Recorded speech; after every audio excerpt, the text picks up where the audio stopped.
Okay, so Kian and I were on the phone, and Did we start the podcast? I don't know. I don't know. We'll figure that out. We'll figure that out as we go. Uh-huh. But Kian and I were on the phone, and I was talking with him about. We talked about a lot of stuff, but we were talking about how to support someone. Oh, that's what we were talking about. How to support like different people, right? And oh man, it's so good because Kian is so good at being really direct. Kian's one of the most direct people that I know, to the point where like I remember some of my first few calls with him one-on-one, he would ask these questions and my immediate response would be like, the fucking balls on this guy. The balls on this guy to ask me that kind of question. I see his balls when we were children. So you know they're massive. You already know, you know. It's funny, you know Justin. He you know what he balls? Yeah. You know what he used to do long ago? You know what he used to do? He used to I think he used to like wrangle bulls, or maybe not wrangle them, but at some point he would measure bulls' testicles, right? Like, hey, if you haven't measured bull testicles at some point in your life, then are you really living? Right? That's what I ask myself sometimes. I just like to be really clear, the bravery that you have to be able to go in there and like, you know, you could get hurt. These are bulls. These are like full-size bulls. Yeah. And these aren't dead bulls. Like these are alive. But he told me Kian's balls are fucking insane compared to the bulls he measured. Okay. All right. The bull's balls? Okay. Yeah. Bull's balls got nothing on Kian. Wow. So, but I believe it. But that's how I felt like when I would talk to Kian, I'd be like, oof, all right, here we go. Like this guy's going to be blunt as fuck. Right. But it's also cool because it shows in just the way that he gets things done. He's very focused. He gets things done. What's that? Results oriented. Yeah, results oriented. You have us on gallery view, right? Yeah, I should. Yeah. Okay, cool. And so, you know, I was looking at that because when you're speaking to somebody, most people are not direct. Most people do not say what they mean. And for me, part of the reason why I would have that reaction was because I felt within myself, dude, I would love to ask that question, but I can't ask that question. Like, I would love to speak to someone that way and actually like try to dig into that shit. But that's not me, you know, quote, not me. Right. Like I can't do that. But it's something that I always like felt within myself of like, I'm curious about that. And if I ever heard of anybody else finding out that kind of information, I would always ask like, how the fuck did you find that out? How'd you learn that? You know? And truthfully, you know how. Right. Like they asked, right? Yeah, exactly. But like some intimate details, but the question would come from like, how could you do that? How like it's a skill almost to ask those kinds of questions. Cameron's also really direct, right? But when you say direct, I could tell the way you're using it in this context is like very results oriented, but also like getting to the point. Like when you're speaking to somebody, instead of like, you know, going around the story, bush, but it's like, why didn't you do it, or why did you do it? Did you or did you not do it? Did you or did you not do it? Why are you allowing this weakness? Like just fucking calling it out, you know, just like calling it out, whatever it is that's unspoken that needs to be understood by both parties, you know, and is usually something that's like sensitive or something that like you can tell is going to make the other person uncomfortable or make both of you uncomfortable, right? They'll just fucking go for it, man. They'll go for it, right? And I've been known to do that on occasion. But in this conversation that Kian and I were having, he was just sharing with me like just some of his like thought process behind that. And in that talking, we were just like, damn, dude, what, like, and we were sharing with each other and like, man, what we're sharing right now between each other, like this could be a fucking podcast. And so here we are, not Kian and Drake, the close second, the most genetically close person that we could find. I couldn't get Kian on the podcast, so I settled for you. Yeah. And hopefully the viewers will be okay with that. Okay. By the way, now's a good time to like and subscribe and comment. Comment if you wish Kian were here, you know. And comment if you're wondering where the fuck is everybody else. That's also a good comment. And now we're not gonna reveal that. No, oh, damn. Not gonna reveal that on this podcast. But if you comment it, we might on the next one. You know. Okay, cool. Or maybe later in this podcast if we see enough comments, because obviously this is all happening live. Always live. These are always live. We're listening in right now as you comment. We're listening in. We're listening. We're listening. We're okay. Yeah. Okay, Drakey. So, you want to just wrap it right here? Like, that's it. Podcast over. Awesome. Yeah, Perfect. Good job. Have a great day, everybody. Let's go home. See you next time. Whenever, okay, yeah. Whenever me and Drake get together, sparks fly. Fireworks, some might say. Would you agree? Yeah, it's been a while since we've had like a one-on-one, you and me. And some would classify our conversations as classified. Some would classify our conversations as dangerous. Some would say that we go beyond we go straight up to YZ files, dude. Some would say, you know, our conversations are magical, you know. Some would also say that 80% of what we say is total bullshit. Some might say that. Yeah. I've actually heard that one before. Yeah. I think it was from each other. I've definitely told you that. Yeah. I think that's why we stopped talking, actually. But here's the thing. Today we got something special. Oh my God, Drake. Tell them how special it is. It's you ever have like a 7-layer cake? Holy fuck, dude. If you haven't, let me describe it to you. Right. So you have 1 layer and it's good. It's really good. You're like, man, it's a good fucking cake. Good layer of cake. But then you put another layer on top of it. Jeez. And it's even better than the first. And then when they marry together, ooh. Oh, that's like already creating the 3rd layer. But it's the 3rd layer. But you haven't even had the 3rd layer yet, right? Jesus. Now, if you continue down this progression, I'm not going to go all into the detail. But when you get to layer 7, woo, baby. Mama's coming home, am I right? Yeah, she is. She is. Whoever your mom is, she's coming home. Some people are like, fuck, no. But I meant home to where you want them to be. Not home No. That's what this podcast is about. Your mom's coming home. Oh, shit, dude. Mama's That's what we're going to call home. it. Mama's coming home. Got it. There you go. So for you, if that conjures up some, if you're triggered, mama's coming home. That's why we make these podcasts. Exactly. So you can go work through that. So Exactly. go do 20 lists in Techno Tutor. Write for 4 days straight. Don't leave your computer. Okay. So let's get into it. We're in a health crisis worldwide. Yep. I think we've been in a mental health crisis for way longer. Yes, I was gonna say. That's why we clicked, dog. But nobody fucking cares about the mental health thing. No, not at all. And in fact, what was I watching? I was watching a video of this woman in Georgia saying, hey, I think we don't need our kids to wear masks in schools.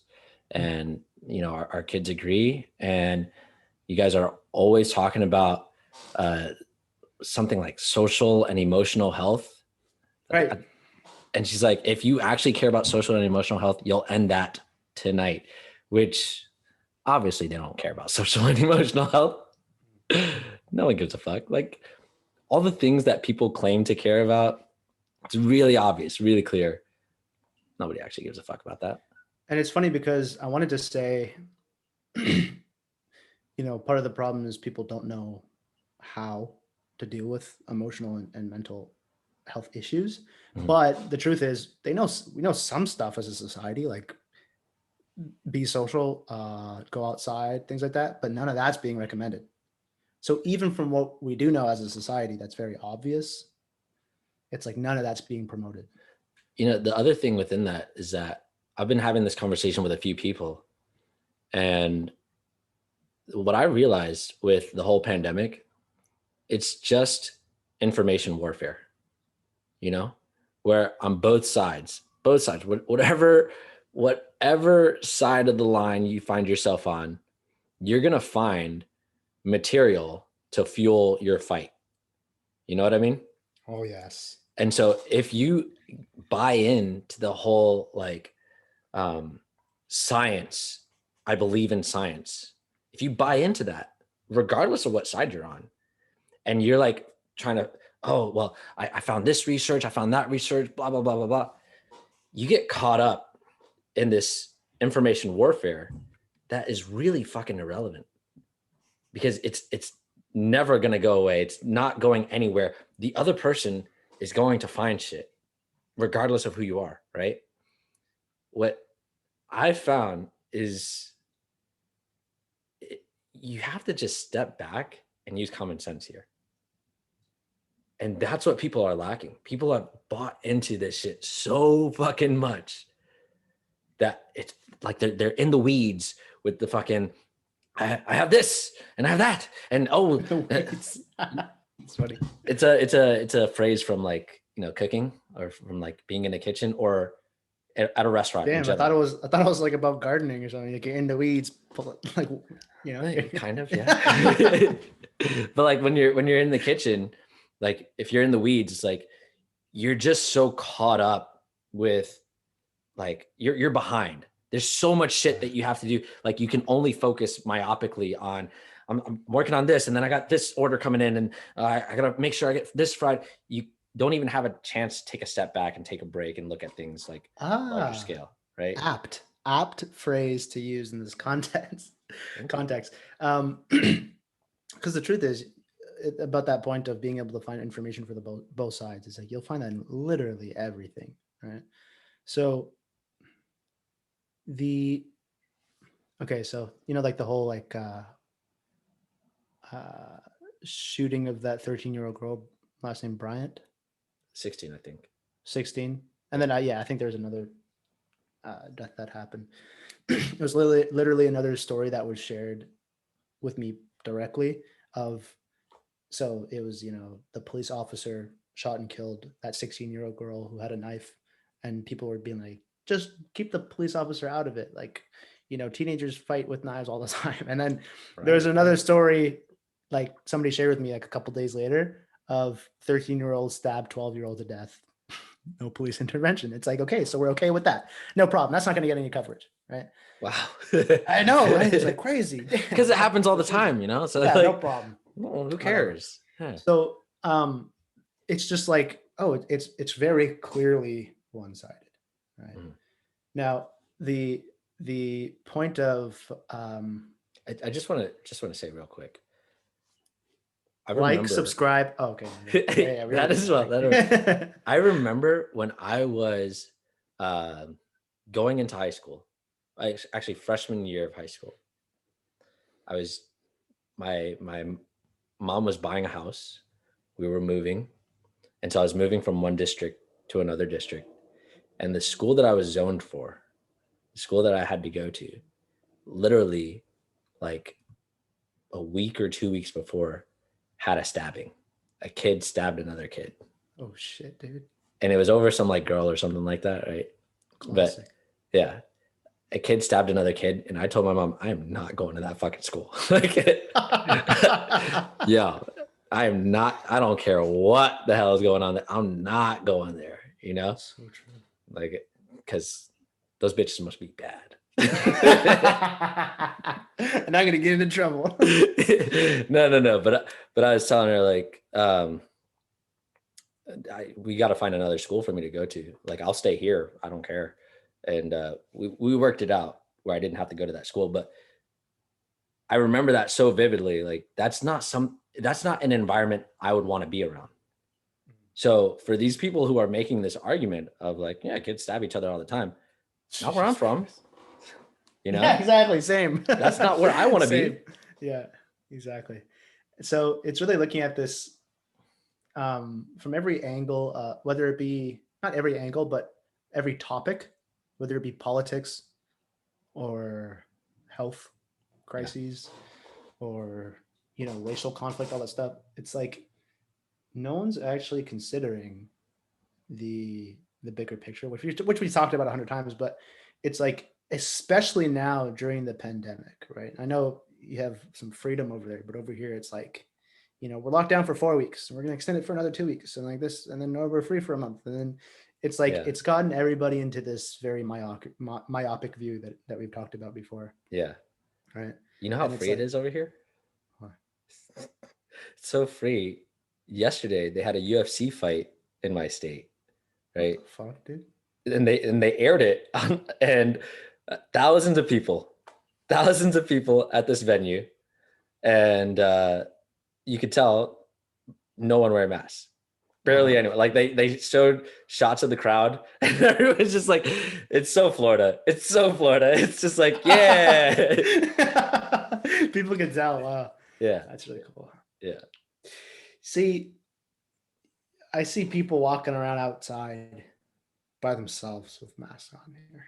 Dude. Yeah. So juxtapose what's going on here with what's going on over there. And, you know, I do see that here too. I live in a pretty liberal city, you know, so I see that as well. Mm-hmm. But the further out you get to the country, and I don't even think it's like it has to do with liberal, really. Mm-hmm. It's just people in cities interact differently than people who have a little bit more space to them for them, you know? Go ahead. Sorry. Yeah. Here's the fascinating point, right? It's like Maylat showed me these Facebook groups, right? She's like, check out these Facebook groups. They're for adverse reactions to the vaccine. Oh, right. And when you're answering the questions, it's like, don't post any anti-vax stuff here. It's not like anti-vax or vax stuff. It's like no anti-vaxxers, like stay out, like, you know, like you should get the vaccine, all that stuff. And so they really just want to hear like the real deal, you know, so people can hear from other people who are going through something. And I cannot tell you how many posts I'm seeing from women being like, hey, I got the vaccine, my period is all fucked up, like I'm menopausal. Have you seen this? Dude, I had a friend reach out to me and say, hey, you know, we've been chatting about the vaccine. What do you know about like women having, you know, different things going on with their period? And I'm like, I don't know why. And she said, because I've been having an irregular, you know, cycle. And I just found out like it's happening to a lot of women. And then she sent me some material on it. And I was like, holy shit. And I've been hearing more and more about it, but continue. Yeah. So I've seen it across Instagram. I have so many links compiled of so many women being like I'm a big supporter of vaccination, but here's what I've been going through. And then all the comments from different women, and these aren't like, you know, I saw an article, right? That was the beginning. And then I started looking into it. I'm seeing the direct post on Instagram, on Facebook, on Twitter, right? And that's what actually, it wasn't Moderna or Pfizer who started the research on how this would affect, you know, women's reproductive health. It was a woman who was experiencing the consequences of it, who was a doctor, right? Oh, wow. That who was like, all right, sense. Right, exactly, right? And she's like, okay, I'll start doing the research. So it's from, I think, University of Illinois. They have all these, they put out a survey for women to fill in what they're going through, and they expected like 500, 1,000. There's like 15,000 applicants, like people who fill out the survey, all this stuff. And this was like, must have been a couple of weeks ago, where it's to the degree where, and again, this is, don't listen to me on this. Go do your own research. I'm not saying that this is the case or it's not the case. This is just what a lot of women have been reporting of women who are not even getting the vaccine. Have you seen it? Yeah. That's what I was hearing. That's what I was Awesome. hearing. Women who are not even getting the vaccine, but they are around several people who have gotten the vaccine, whether it be 5 coworkers or their family members or whatever the case may be, it's affecting their period cycle. So women who did not get the vaccine, they're around people who got the vaccine, it's affecting their period cycle. But you know what? That makes a lot of sense. Because think about this. Women sync up with each other. Right. Right. So the theory that I was hearing was like vaccine shedding, right? But also what makes sense Explain is that. just like Explain that just like in one line. Vaccine shedding is basically the theory is that someone gets a vaccine, they create antibodies, they breathe out those antibodies, Or and comes through then their sweat or whatever. yeah, something like that. And then you being around them 24/7, you're going to inevitably take in some of that, which is also the same fears that they have with like coronavirus. Exactly. As you know, you're just being around somebody, you're gonna pick up whatever they have. And so, yeah, basically, you pick up their antibodies and start experiencing the side effects of whatever it is that they've gotten a vaccine for, right? But it also makes sense, like just in general, hey, if everybody around you is having a shift in their menstrual cycle, it makes sense that the women would sync up with that even if they haven't had a vaccine. It's very interesting. Very interesting. You know what else is interesting? It's like, because the point that a lot of women are making is like, this wasn't listed as a side effect. It's like, if you are going to test any product on a woman, yeah, wouldn't the first thing that you look at of what it could possibly be affecting, be right, the reproductive health of being able to produce a child? well, maybe they ask these women, and maybe the women who were testing it out, they were like feeling uncomfortable about saying anything about it, and they're just like, oh, I'm just having a weird period this month. Very true. Very true. Who knows? Although you're right. That I feel like that would be or should be a question that comes up of, have you had any irregular periods? Or, like that should be definitely on your list of clinical trials. Hey, but you got to remember, we're still in the experimental phase of this. Exactly. Right. So, the clinical trials don't end until 2023 or something. Right. So maybe they haven't gotten to that part yet. That's true. This is the survey right here.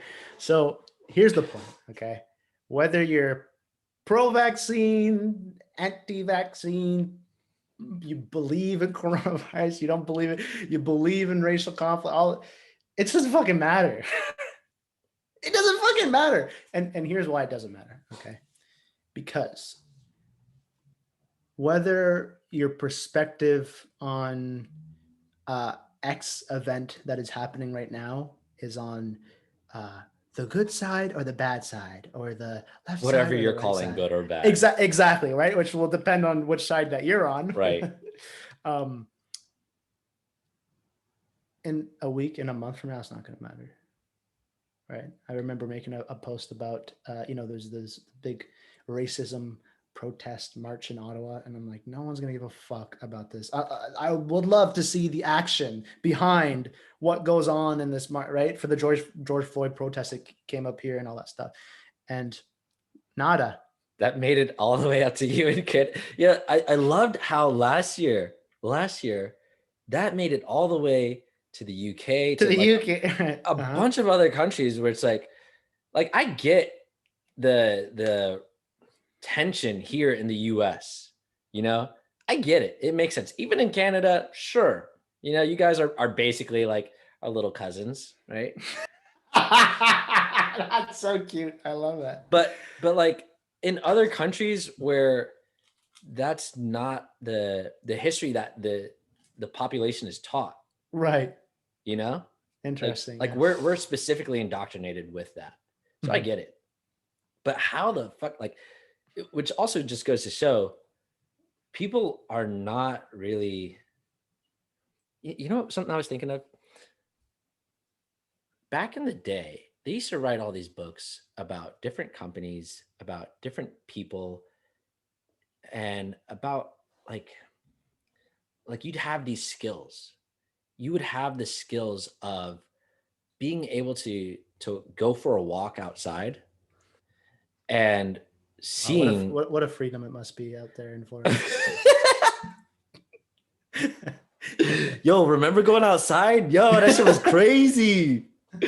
Yeah, but you used to be able to go outside and just like point in a direction and go, that's north. I'm gonna head north because north, Damn, according true. to this map, is there's this stuff up north, right? You could read a map and you could actually follow it and apply it. Today, you would be hard pressed to find anyone below the age of I'm gonna shoot a little bit high. I'm gonna say anyone below the age of 25. Okay. Right? Yeah. Anyone below the age of 25, they're gonna have a stop them on any given moment. Ask them where north is. Yeah. Ask them which way's north. Ask them if they could read this map and bring you to this location in a reasonable amount of time. Like you're gonna have a hard fucking time finding somebody below that age who can do that.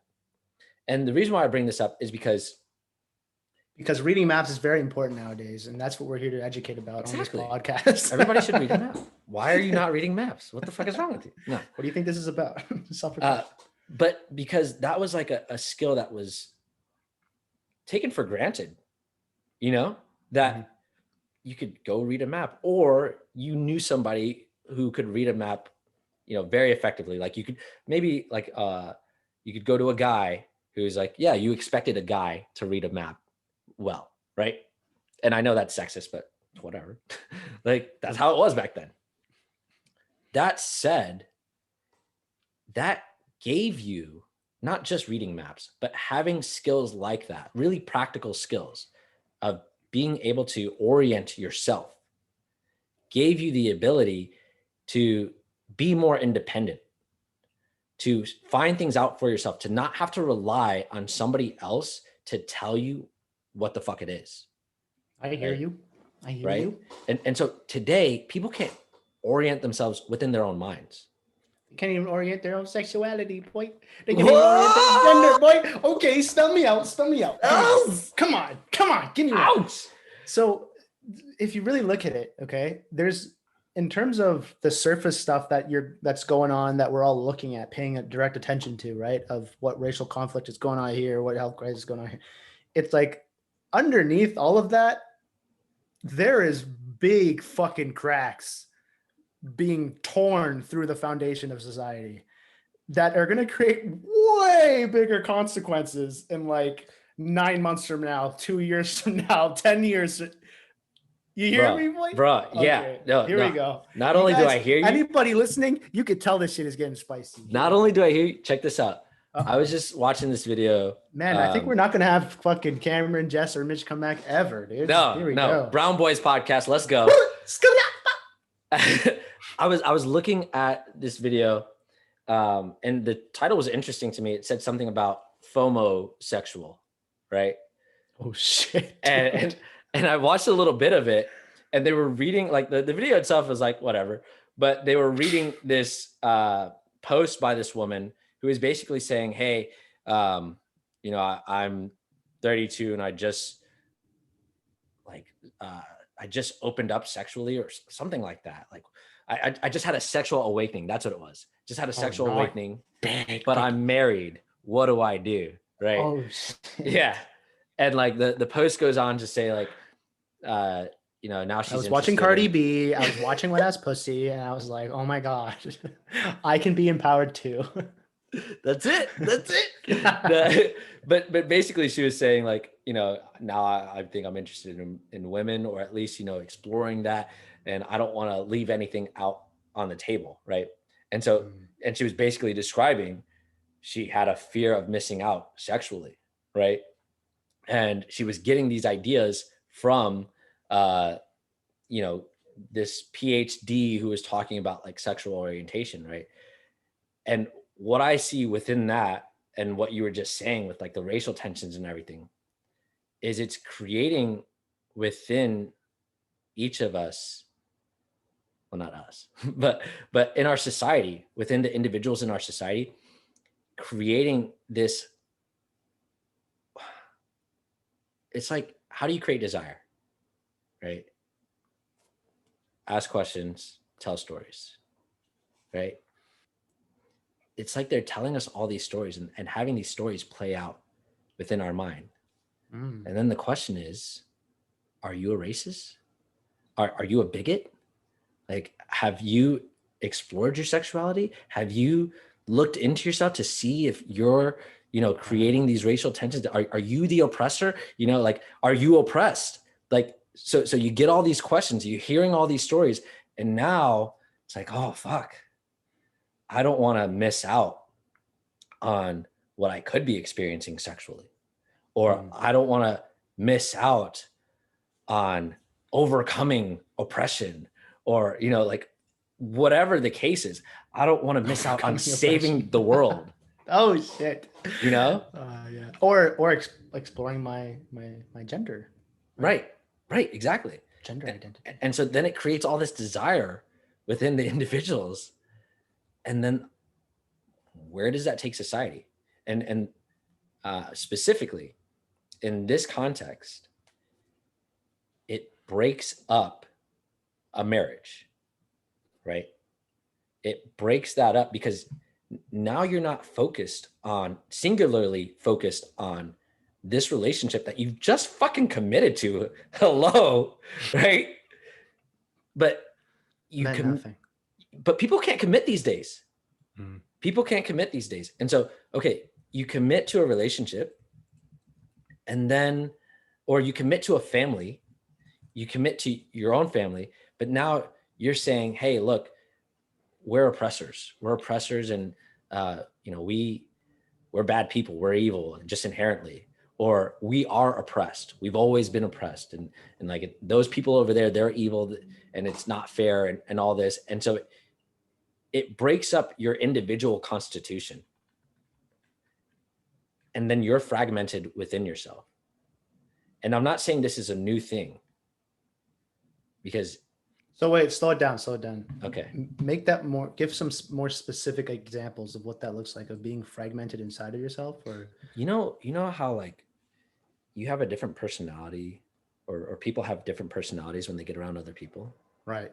Like, you get around your parents, how do you act then? Right. You get around your girlfriend or your boyfriend, how do you act then?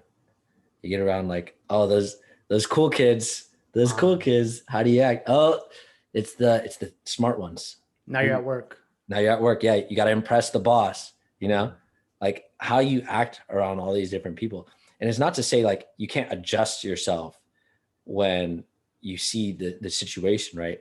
But some people, and I was guilty of this, some people will change up their whole position, like what they think about things, like how, oh, no, that Biden, oh man, yeah, he's terrible. And then you get around somebody else, that Trump, he's terrible, and I love Biden. It's like, like, you're playing a character, you're fragmented within yourself. Hear that? The thunder?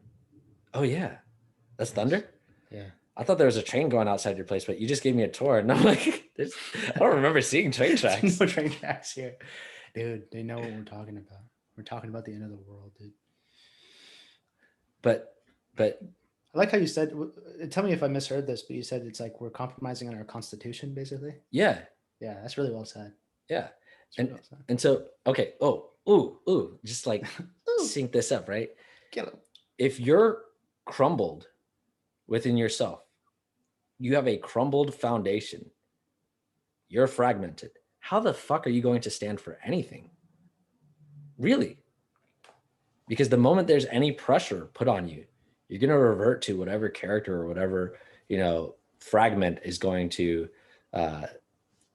thrive in that situation, or get you out of that situation unscathed. Okay, I'm gonna add something. Go for it. Based on what Jarek just explained, let's make it really practical. Who? Practical. Drake. What did I say? Trape? Jarek? Sorry, dude. The other guy. Whoever else is on this podcast. Let's make it really practical. The thing that would lead you to do that is two things. Your fear of being able to make money. And I know if you just look at it at a very superficial level, it'll be hard to see this. But if you really look at it, it's being afraid of losing your job. So you'll shift your opinion to suit whatever makes sense. And that will actually be, for many people, that might have formed your opinion in the first place. So you think it's yours. You're like, oh yeah, no, like, don't you know Trump is a racist? Like, or whatever it is. I know that's old news, actually. We got to get with the times, Drake. But hold up. Asim telling me to get with the times? Yeah, dude. I said What? we got to get with the times. Oh, what universe is this? I'm bringing you in to my camp. I love it. I love it. Outdated with my news. But the thing is, it's like that is actually how your opinions are formed. It's not because you exercised your unique thoughts, and every thought that you have is your own, and you really studied the material, and your critical thinking told you Trump is definitely a racist. Isn't it funny how people like actually think their thoughts are their own? And it's like, what language do you speak? Oh, English? Did you fucking come up with that? Like, or French or German or whatever the fuck you speak? Yeah. You got brainwashed. Yeah. It's a really great point, because let me just tell you, for anybody listening, not a single fucking thought that you have is unique. And hey, even if there was one thought that was unique that you're arguing for right now inside of yourself, it's like, why do you even have to hold on to that? Because, and this is the big problem, we think that ideas are what is valuable here, right? And that's what is being promoted in society, like weird ass fucking ideologies, rather than what are we creating here, right? Yeah. But it's like, I'm sure fucking 50 other dudes had the same idea of Jeff Bezos of, oh, look, the internet is really becoming something massive. It would be great to have an online store on the internet so that people can buy books at a online store. But the difference between him and other people is he executed. That's the only thing that's actually valuable for real. And this is for anybody who's growing a business. Fuck your ideas. They're all retarded. They're all like, if you haven't built a business before, you shouldn't be coming up with business ideas. And I'm actually speaking to myself from a couple of years ago, right? Yeah. What if we just, right. this would make us so much easier. It's like, that's why you're not successful. Right. Yeah. And so it's the same thing for anybody coming into society now as like young adults, right? There's a great podcast with Candace Owens and I think it's Tom Carolla, the Carolla Show. Oh yeah. It's a cool one, but he's talking about this point. Well, they're both talking about this point about how this period of time is where the most degrees. What? Go ahead. Adam Carolla. Adam Carolla. Thank you. I appreciate that, actually. This period of time is where the most degrees are being given out, and we have the dumbest fucking kids. And that is objectively speaking, not from an ideological perspective. It's like they had to change standardized tests.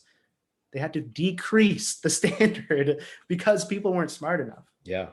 It's a crazy fucking thing. So the point being that in terms of where we're at as a society, there's like fundamental problems that are really shaking up the foundation, right? What was I saying right before I brought up the Adam Carolla show, Candace Owens stuff? I don't know. But like, okay. Remember, Drake, come on. Remember. Oh no, we were talking about something to do with memory. I know it actually didn't have anything to do with memory, but it brought up memory within me because like we focus so much on trying to keep these memories of ourselves, these ideas, these concepts, right? Where like we're holding on to the idea. Oh, you were talking about. No, this is really important. I wanted to make it practical give people a practical piece of. Okay, nice. Thank you for the finger. That's the Drake finger. You got it. And it wasn't the middle finger for anybody listening. He gave me that point of like, yes, that's the one. Characteristic of Drake. So yeah, the thing that you want to look at is, where is your fear that if you get fired from your job, then you're fucked, or that you're even going to get fired from your job, or whatever the case may be there.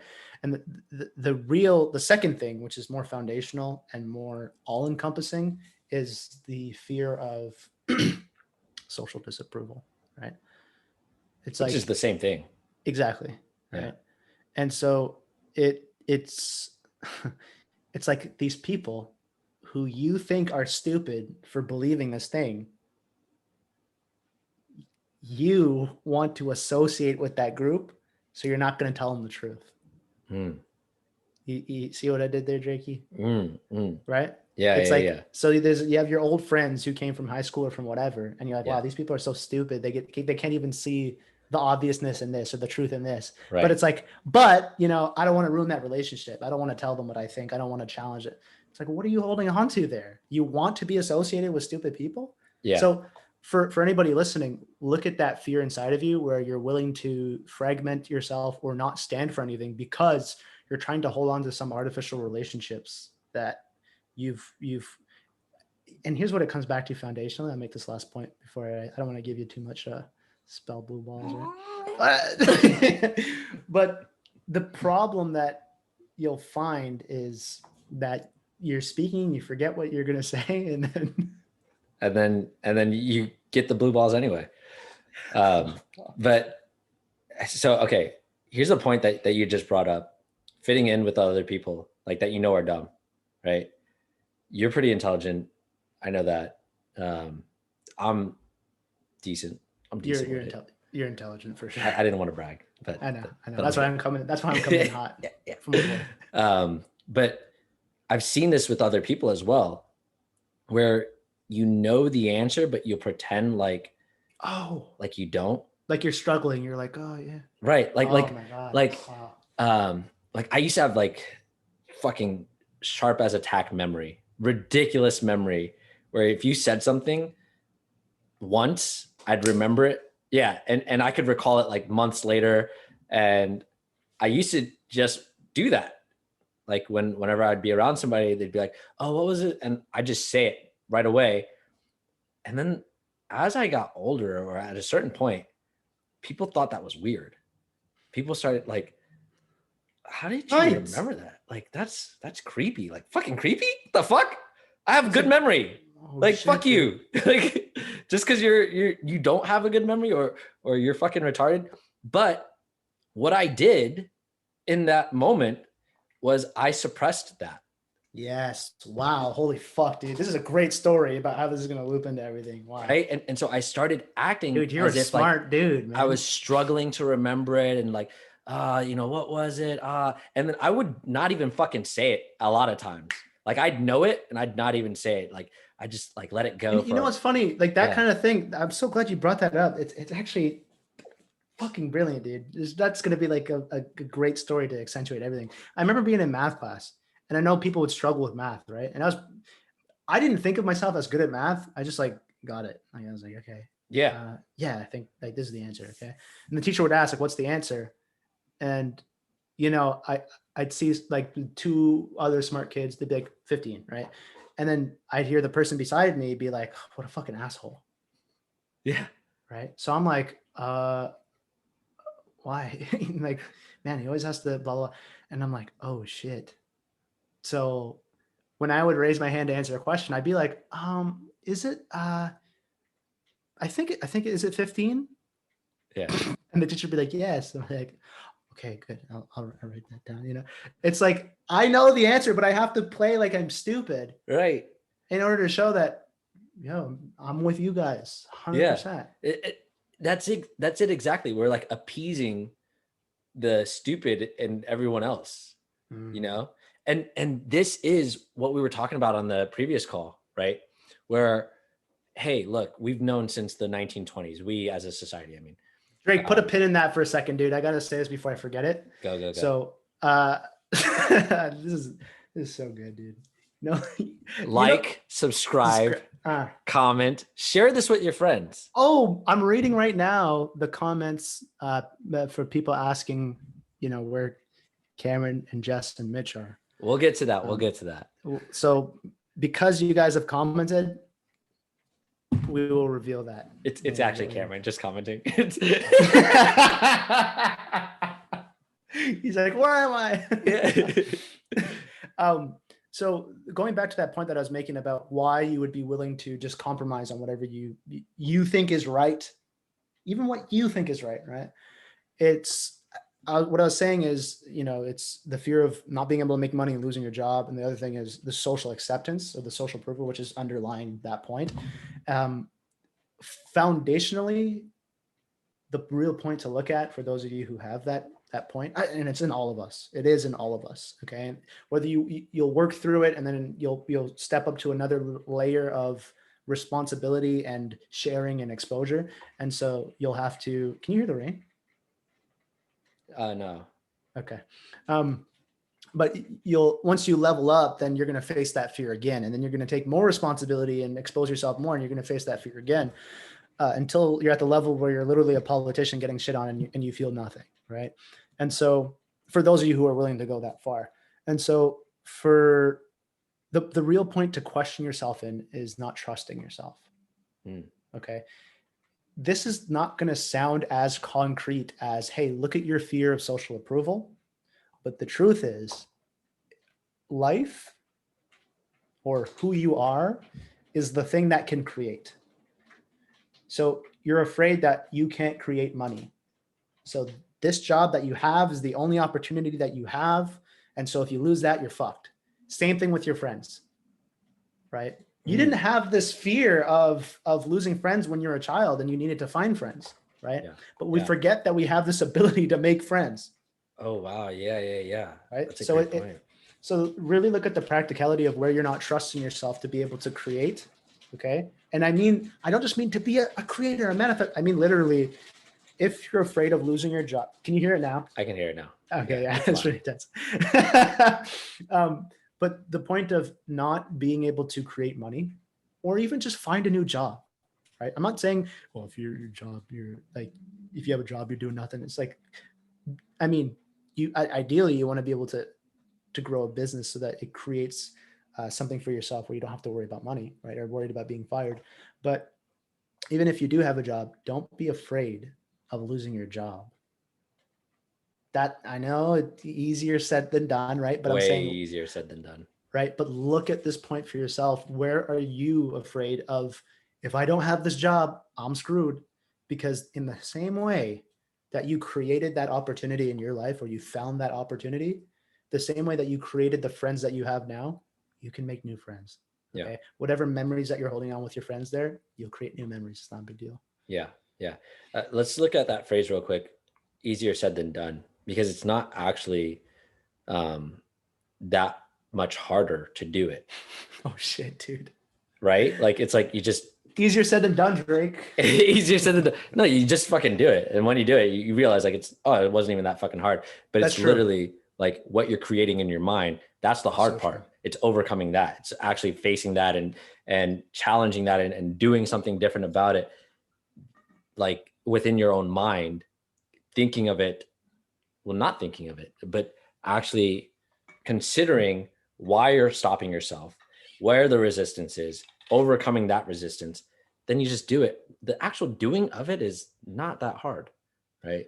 And so another practical point of support is for those of you who have TechnoTutor, do particular lists on the fear of change. This has been coming up, and I was reflecting on my old lists from a couple of years back, and I found my list about just being afraid of change, not thinking I'll be able to change, not thinking I'll be able to grow. Like, I don't think I can change my habits. I think I'm lazy, all that stuff, right? It's like, this is very, very important. Look at that point of you thinking that you won't be able to change. Yeah. And not wanting to change. That is a program. That is something that you don't understand, that is fighting for survival inside of you. Yeah. Of like wanting to be, you're holding on to sometimes a personality or an idea about yourself of, but I'm a sports guy. Like, how am I going to like stop watching sports, or how am I going to stop playing soccer, or being an artist, or whatever the case may be. And so a good phrase to build off of in your TechnoTutor is, I can let go of my idea about myself. I can let go of the idea about whatever XYZ, of how something's going to go, about whatever it is. Yeah, that's a good one. And part of that kind of refers back to trying to appease others, right?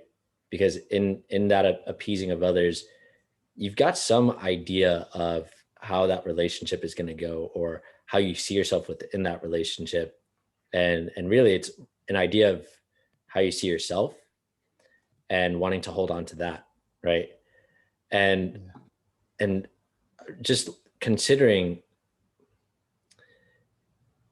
what I was bringing up before about wanting to appease others and wanting to fit in and wanting to hold on to whatever it is that you have is the same thing that we're seeing within our society, right?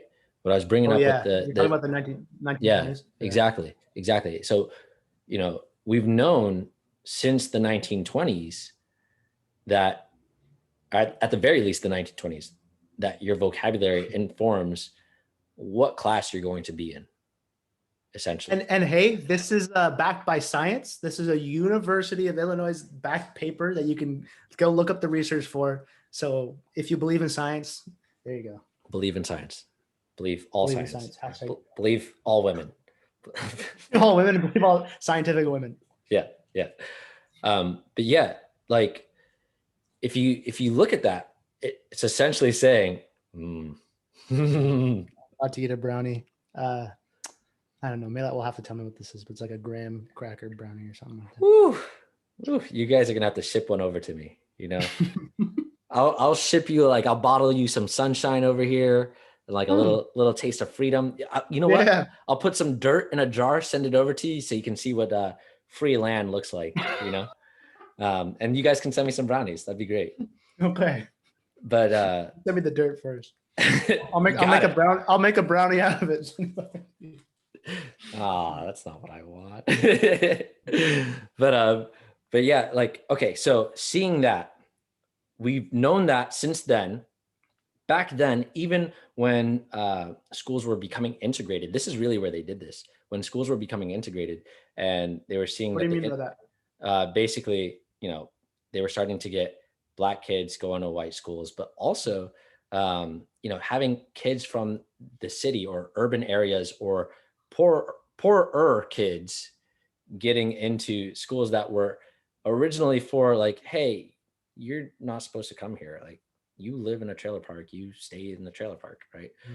When they started getting all these kids coming to the schools that were basically for more, let's say, slightly more educated, because they weren't like the elite necessarily. Right.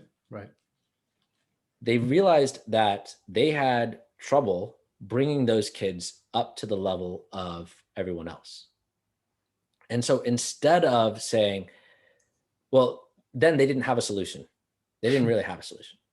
So their solution was instead, well, it's only fair to bring everybody down to the same level, the same low starting point. So whatever that is, that's where they lowered the bar to. And I mean that from the context of, if they know that if you want to be successful, you have to have at least this amount of, for simplicity's sake, let's say vocabulary. You have to have at least this amount of vocabulary. You have to be able to understand, you have to get to this level in the textbook. You have to be able to read this textbook. If you can't read this textbook and actually understand everything within the textbook, you're fucked. But instead of saying, hey, the requirements for this course is you read this textbook, they said, well, the requirements of this course is you read the first page. If you can read the first page, you've done it. You passed the course. Shared, buddy. And that's where they've lowered the bar too. But it's not because of fuck all these kids and fuck everybody. It's because within each of us, it's like, well, we don't want to make them feel bad.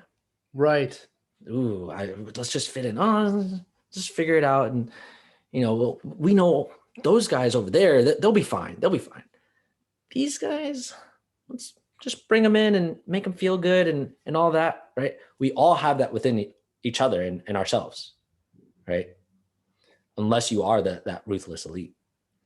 That right there, I know Drake said in the context of that story, like at that time they didn't have a solution. They still don't have a solution for it. They don't. Exactly. They don't have a solution for it. But I know somebody who does. And they're not on this call, so I don't know. So obviously that we're talking about what we're doing, right, and why we're doing it. So let's go back to what's going on behind the scenes. It's not behind the scenes. It's just not the hottest topic right now. So we are kind of overlooking it. What's going on? Real quick. What's going on behind the scenes? I want to know. Okay, yeah, let's just jump into it. So she's been on Joe Rogan. She's been on the Candace Owens show as well. Abigail Schreier, I think her name is. And she wrote this book. You're going to have to inform me. She wrote this book called Irreversible Damage. And it was through her profession. She started getting contacted, inundated basically, from men who've transitioned. I like the way you said that word, by the way. Inundated. Was it good? Yeah, inundated. Like there's none dating. There's no dating here. Yeah, nuns only. None dating. Bunch of nuns were dating. None dating. Online nuns dating. She was inundated. Inundated. She's inundated. Yeah. So basically, from there, she started contacting a lot of people who she knew have been through transition, and basically the amount of regret that they were experiencing was extensive, like extreme. And she goes into a lot of detail of it. You can look her up, Abigail Schreier,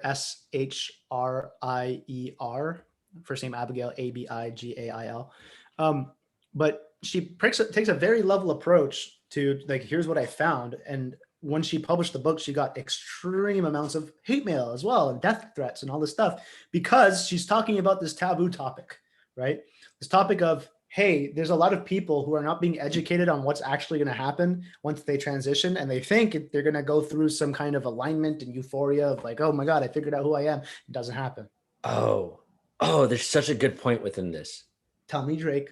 For one, a lot of people who are hating on her probably didn't read her book.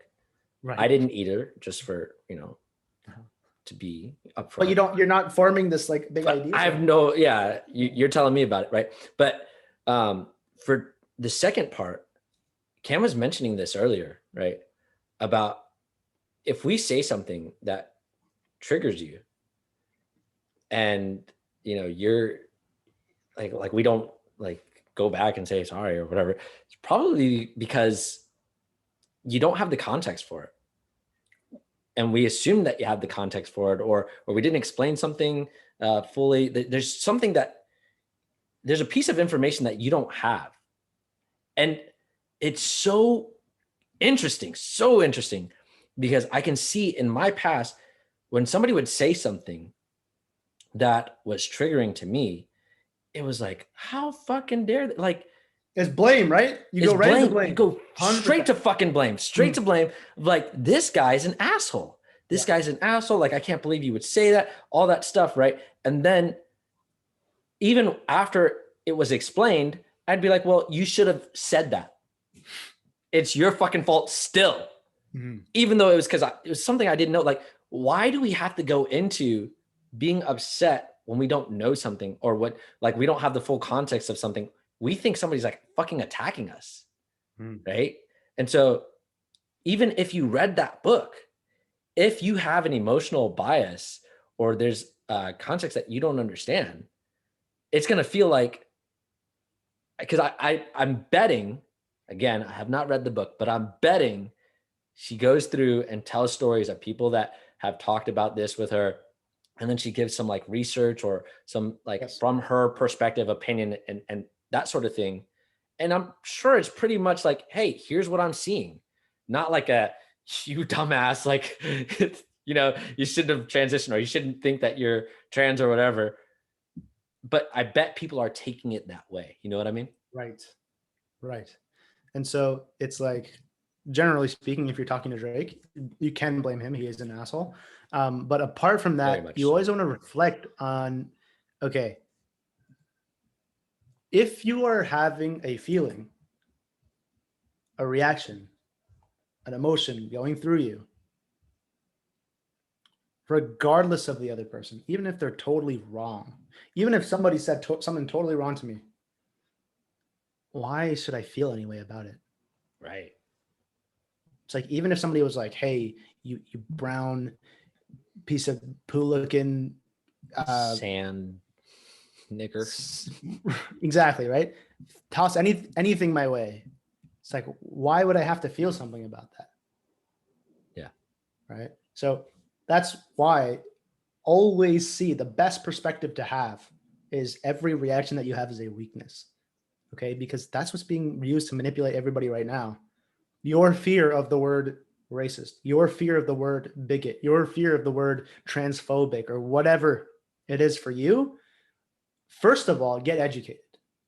And if you are reacting to any of these points of like, I don't understand why people would transition and become transgender and all this stuff, then that's your problem also. Yeah. Okay. Check yourself for wherever you feel high and mighty and you say, well, I don't understand why people just don't get that, like, why don't they look into this stuff? Why don't they do? It's like you're lacking some understanding of how you operate because you don't look into everything and you don't educate yourself about everything either. Right? So always take the starting point of any reaction that you're having, anything that you get amped up on or whatever the case may be. Look at that, right? You might hear us do that because it's a good way to communicate certain messages. But I'll tell you, like, a lot of the times when I'm getting jacked up about something, it's not from the perspective of like, it's not from the starting point of these people are so stupid.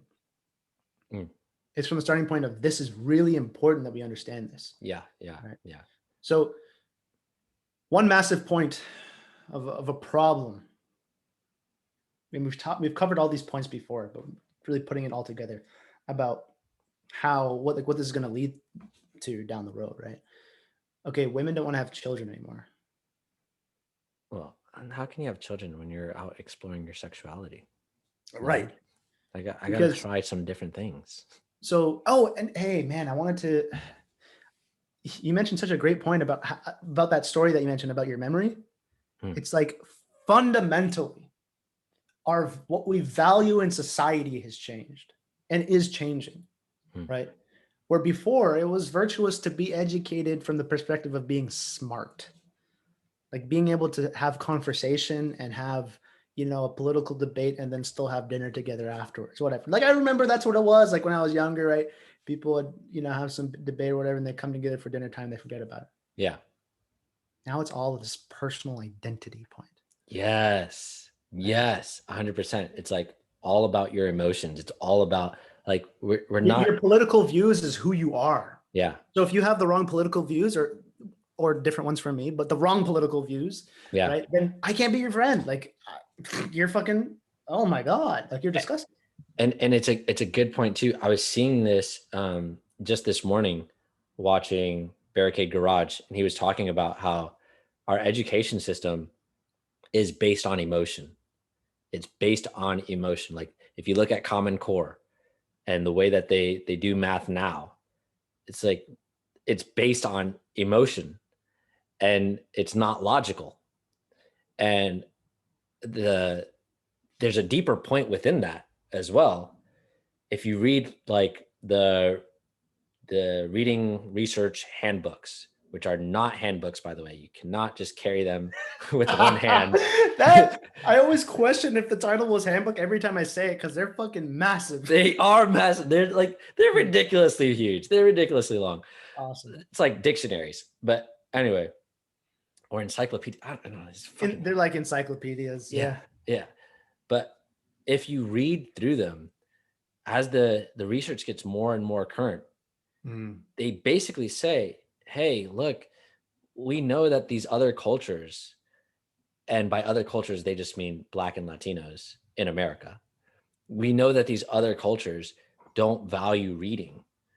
And so which is also, by the way, not true for if you live in, I don't know, Ethiopia, right? If you live in one of these African countries, or you live in even one of these Caribbean countries, and you're aspiring to come to America, it is not true that you don't read. They take education very seriously over there, right? Yeah. Melat's dad is very, like, Melat's from Ethiopia and her dad came from Ethiopia and he's very well read. There you go. There you go. What is true, And he's and black, by the way. That's the point. oh, I wasn't, for people who don't know. I didn't want to assume. Thanks for telling. But here's something interesting. You ever see, there was a TED talk by this woman, her name's not important to me, but she did Dollar Street, right? She did a TED talk on Dollar Street.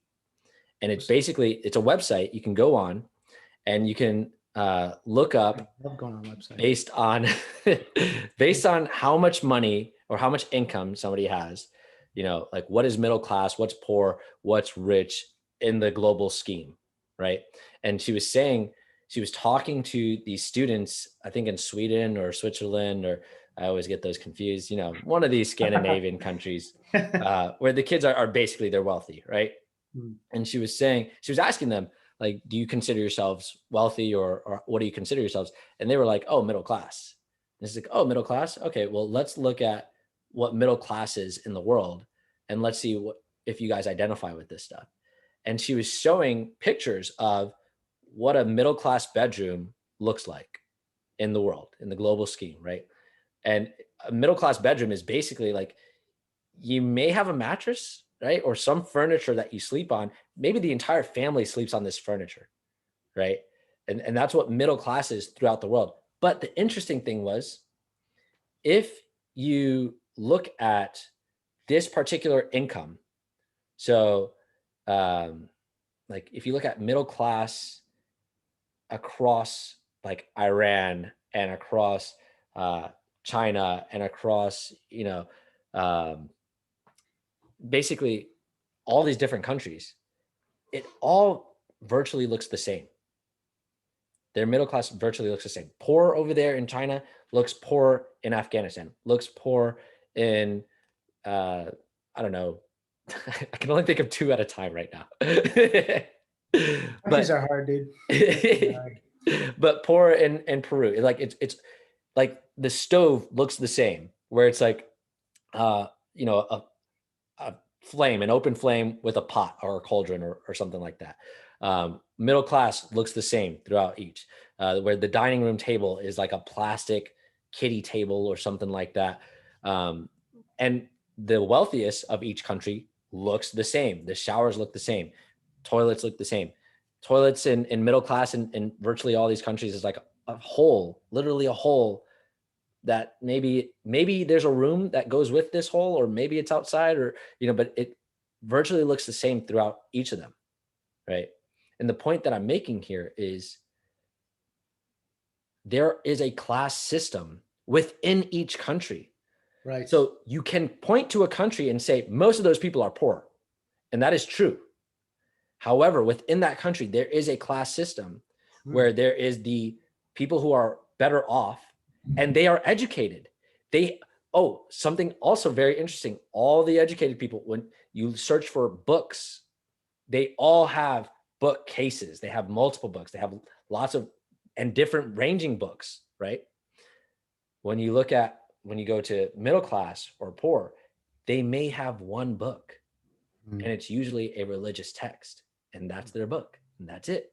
Holy shit, dude. Right? Then just to accentuate, what I think you're saying is, like, what you think is a difference between where you live and some other culture or country, it's not actually because you have a different culture or country. It's actually just because there's actually not a difference if you're looking at the same financial standing. If you're looking at economics, if you're at approximately this economic class in your society, just across the world, basically, right? If you're in the same economic class, it doesn't really matter where you live. Your life is going to look very similar to their life. Right. That is the culture. The culture is your Amazing. financial means, right? That is the class system, is the culture. It's not Woo! I come from the States and you come from Uganda or whatever, right? That's not the cultural difference. But you have the obvious differences of different language or whatever the case may be. Sure. That doesn't matter. Like that's not where you wear different clothes. That's the equivalent. Right? Your voice sounds different. Yeah. When you get to a certain amount of money, everyone buys into the same culture.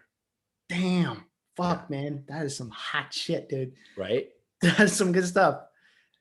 And so the point being, when you're reading reading research, right? They basically are saying, hey, it's hard for us to teach these Black kids. They don't want to learn. The Latino kids, they don't want to learn this. It's not part of their culture. It becomes an emotional thing. It becomes like, and so they're literally basing the way that they're going to operate the school, the education system, quote unquote, is based on emotion, not based on logic and solutions. Right. And this has been going on for decades, at the very minimum, for decades. Right. It's cool because going through the handbooks of modern reading research, it's like there's like, let's say the 4 or 5 volumes that cover a decade each. Right. It was much more objective at the beginning, second one, third one, and coming into 2000, 2010 and beyond, right? That's what it's become. Yeah. It's not because these people are lacking vocabulary or word recognition. It's just a cultural difference. Right. And they say even like the reasoning behind it is because they don't want to be called racist. Wow. They say it really blatantly. And it's the same thing that if you read the articles about what people are trying to do, like different politicians and municipal groups like police or whatever, how they're trying to direct themselves around vaccine and racism, all that stuff. Like in Canada, when Ontario tried to push on the point of, hey, we're empowering all police forces to stop you on the street, stop you when you're driving, and ask you where you're going, and ask you where you live. All the officers were like, we have to consider public perception with racial tensions and giving police more power. That's why we're not going to do this. Oh, that's smart. That's a smart way to get out of it. You know what I'm saying? It's like it's very clear. They're saying, hey, just because of the way the public might think about us, we don't want to do it. Now, there's practicality to that, right? Yeah. But if you look at it on a very individual level, it's the exact same thing that we're doing. We're like, okay, before I kind of like, if I go to make a Facebook post about this, if I share this article, if I make this video, like if I say this around that person, right? Yeah. It's like, I got to be aware of, what people's perception of me are going to be. No one gives a fuck. Yeah. You know what everyone needs? Like, tell me, Drake. I need it, dude. Everyone needs to, like, if you're afraid of that point of being called a racist or a bigot or whatever, you need to be called a racist. Like, nice. Because everyone needs to get over that. Everyone needs to, everyone needs to get over that. Okay, yeah, we're all racist. We're all bigots. We're all, I don't even know what else. Uncle Tom's, Coons, transphobic. All that shit. Yeah, all of it. Yeah, misogynist. Misogynist, chauvinist, all of it. Right? Dracus, Asaphus. Cultists. I'm an Asaphist. Yeah, we're all cults. All of it. Yeah. Because if that's what's holding you back, that's some bullshit, man. You're holding yourself back on some weak fucking shit. Wait. Let me just break that down mathematically. Think about how liberally people will call you a racist. You don't even have to be a racist to be a racist. So if you're accepting that you're only going to progress insofar as somebody might call you a racist, then, and people call people racist for nothing, then you're saying I'm willing to do nothing. People call people racist because they like mayonnaise on their fucking sandwiches. Cultural appropriation, right? So let me just repeat that to be really clear. People call people racist because they like mayonnaise on their sandwiches. That's what you wanted to repeat, right? What I'm saying is, if you do basically nothing, people will call you a racist. So if within yourself you're afraid of being called a racist, you're basically saying, I will do nothing. I'm willing to do absolutely nothing, because if I do a little something, I'm going to be a racist. Therefore, I'm not going to do anything. Yeah. Right. That's a really good point, because the truth is, okay, so let me just scale out, unless you wanted to share more. No, go for it. Okay. So when I was going to say the truth is, just so I don't leave everybody being like, what the hell is he going to say all the time? I know it probably happens so much. We're about to say something, then we switch topics or whatever. Bro, there's like 10 topics that we left dangling out there. Exactly. But I promise, guys, I'm always taking that into consideration when we go to summarize something. It's including all the points that we kind of left untangled. I take it into consideration and I say, fuck it. Yeah, exactly. I'm not going to go down that story. I'm just going to say the point. Where the point is, let's look at all the things that we're not really paying close attention to with the same vigor that we're paying attention to this health crisis, that are actually going to cause massive fucking problems. Not bad, buddy? Yeah. Okay. Yeah. Okay. So men are evil. They're toxic. Masculinity is toxic. What masculinity represents in society is structure. Is doing what needs to be done, even if it doesn't feel good. And right now we have the opposite. We have a very feminist, a feminine culture, where everyone should take into account everyone's feelings, and everybody should be accommodated regardless of what makes sense. We should just make sure everybody feels good. And see, Katie mentioned it a bit ago, on that particular point. It's like, it's just a reversal, a revolution, because men treated women, or it was a masculine dominated society, and femininity was extremely suppressed. Yeah. Right. And it wasn't good. It was not good. And now we're just doing the opposite. Right. Same thing with racism. Slavery, and I'm talking about that specific, idea of slavery, of Black people being oppressed. It's like, that was a shitty fucking situation. But now it's just like role reversal. If you're white, take their fucking job away if they supported Trump, and like all this stuff because they're racist. And but let's enslave white people. It's like, that'll teach them. That'll teach them slavery is bad. Then they'll stop. Yeah, like, wallahi, I was like 7 years old when my parents were like, 2 wrongs don't make a right. Like my teacher, even in school, they're like, 2 wrongs don't make a right. Don't do something bad to them because I did. That's the level of education that we're at. But wait. I'm sure those same people that said 2 wrongs don't make a right said, do what I say, not what I do. Fuck, dog. Right? Meaning they couldn't even do it for themselves. And so that's a great point. We got all these preachers out here. We got all these preachers preaching shit they can't even do. And then expecting others to do it. That's what's so cool about what we do, is that we have to walk the fucking process. Yeah. And I know we brought this up before, but it's such an important point, is that we have a society that just follows fucking people who have no fucking practical. Here's a great example of that. Before we trust, if you look up, if you go to Technotator and you look up, I think we did this together already, but you look up empirical. Yeah. Right. It's like, so let me just summarize the point that I'm going to say is, hey, go do it. Do you know who came up with empirical? Oh shit, dude. Like the empiricist. Okay. All right. Who's like known as Mao. No, what? No. Mao? Really? Mao? No. I don't fucking know, dude. The Empire. Okay. Empire. All right. So not necessarily like came up with empiricism, but basically there were 2 scientists. One of them's a scientist. The other one, I don't know if he was a scientist or not, but their last names were the same last name. And they both did something really interesting.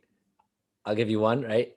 English scientist, Franciscan monk, who stressed the importance of experimentation, first showed that air is required for combustion and first used lenses to correct vision, right? That was in the 1200s. Mm-hmm. The other one was an English statesman and philosopher, precursor of British empiricism, advocated for inductive reasoning, right? So very similar, two different guys. And that was in the 1500s, I'm pretty sure. Yeah, 1500s. Very similar things that they did, right? Completely different times, same last name. Any guesses to that last name? Bacon. Bacon. When you think of bacon, what do you think of? Fat on a pig? Exactly.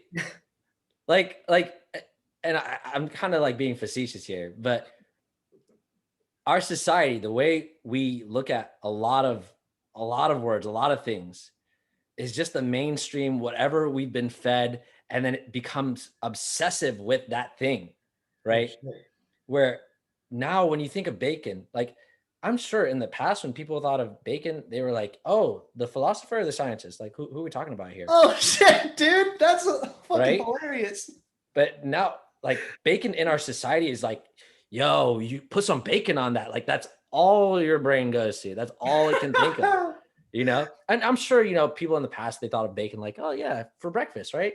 But we have like, at least here in the States, I don't know how it is over there in Canada. Dude, Canada is known for like the grade A, triple A bacon. Like, oh yeah, you guys have Canadian bacon though. That's like. Apparently it's sick, dude. You have no idea. Apparently. I don't know how to compare it to the US. So I don't know. Our bacon's very fucking tasty. But anyway. But see, like that's our society. Dude. Yeah. Damn it. We got ourselves. Damn it. Yeah. So here's in summation of the particular medical point that I was referring, or scientific point. They're literally saying, like, being empirical is trusting observation and what happens in the clinical trial versus what the theory or research says. Yeah. In essence, it's saying, yeah, don't trust your own eyes. Trust what the experts have said is the case. Also, anytime anything is being created at all whatsoever, like we're talking about cars and fucking microwaves and phones and computers, all that stuff. Anytime anything is being created, they run extensive tests. Like think about how many tests your car goes through before it hits the market. They've got tests for like how much carbon it's putting out or emissions or whatever. Mm-hmm. They've got tests and the tests are so like, you know, what's coming on the tests, or the car companies, rather, the manufacturers, they know what's coming so well that Volkswagen for a while was cheating the test because they knew, hey, what's going to happen on this test? They're going to turn the wheel to this angle, and then they're going to idle it at this, you know, idle or whatever it is. And they set a function on their cars to dupe the emissions test. They're like, look, we know that we put out a lot of emissions on this car, but or a not acceptable amount or whatever the case was, right? Because I'm sure it wasn't that much, but they made a test to dupe the emissions test so that they could be rated as like low emissions and everything else that they already do, right? We know that in order to put out anything, there has to be a period. So the thing that I'm getting at is, why is there so much that is coming out now that have had no tests whatsoever? And you're just supposed to believe it. Like, that's not the scientific method at all. Kill him, right? I was listening to this one scientist. His name escapes me right now, but he's the guy who came up with the PCR test, right? Oh man, yeah, I don't know. And I want to say like Mullins, somewhere around there. Kerry Mullins. I'm pretty sure that's his name, somewhere close to that. But he was talking about him as a child. He was talking about how when he was a child, all the rage was rockets. And it was very easy at that time to get your hands on the materials that you needed to create the combustion for a rocket that you would make in your backyard. And it was even encouraged for kids to go out in their backyard and make rockets because I guess the idea was, the race to space, all of that, right? And so he was going out and getting the materials, which was like today, you'd have a hard time just to get, I don't know, it was some kind of like, I don't know, some kind of chemical compound that was very readily combustible. That if you were to even search for it on Google now, they'd be like, flag that guy. Definitely a terrorist, right? But he said at 10 years old, him and his friends were going out and they were creating rockets, and they would put like a frog in the rocket to see, if the frog would survive the flight, like that was part of, and it wasn't like a malicious thing. It was like, they really wanted to know, like, hey, can a frog survive, if we set it up in this way and everything like that. And he said the amount of iterations that they had to go through, like they worked it out on paper, and on paper it said to do this, this, and that. And they did that, but it didn't work.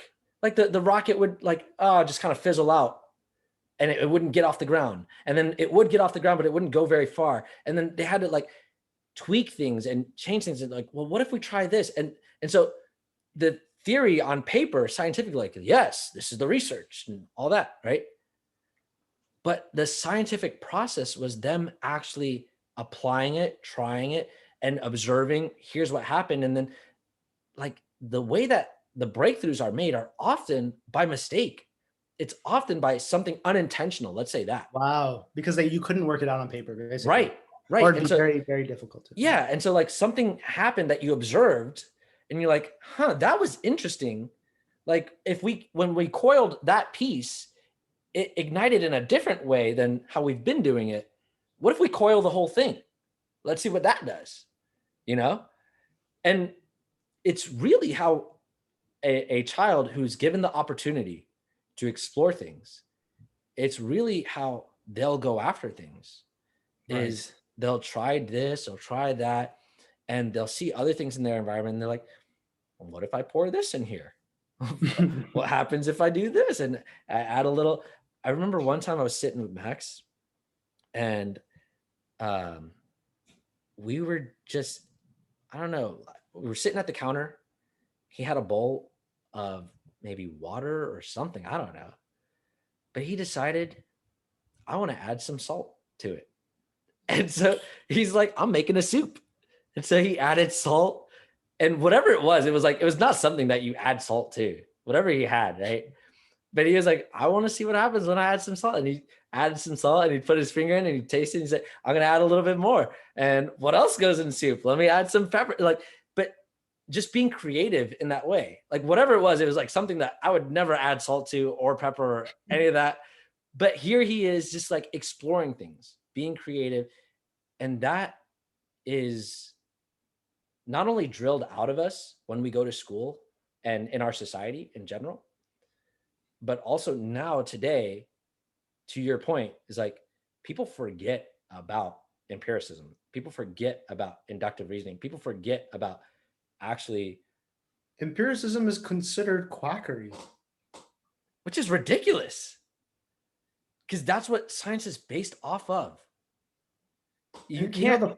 The funny thing is, like, the reason why it's so obviously fucked up is because there is like tons of research, like clinical trials, the classical science that everybody's saying to believe in. Yeah. About drugs that are already available. I think it's ivermectin that has like significant benefits to taking when you have coronavirus, like in intense cases of coronavirus, in mild cases of coronavirus, or before you even get coronavirus, preventatively, to the degree where it was like in the clinical group of 400 and some people who just wore masks across like 8 hospitals. 52.8% of them still got they tested positive for the coronavirus, versus the 300-ish people who wore masks plus took dosages of carrageenan, and ivermectin. Mhm. 0 of them Oh, tested wow. positive, like Huh. to that degree, Yeah. right? And then based off that study, there was a bunch more studies done about the power of, I believe it's ivermectin. I don't want to like, go look this up for yourself, of course. Yeah. Yeah.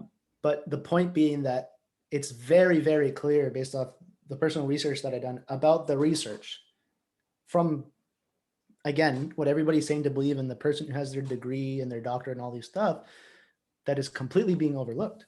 From what there's somebody doing an analysis of what the CDC is suggesting, and the research data that supports that, which is negligible, where to the point where if you do what the CDC is suggesting, is barely going to have any difference based off the research that was done, the trials. Yeah.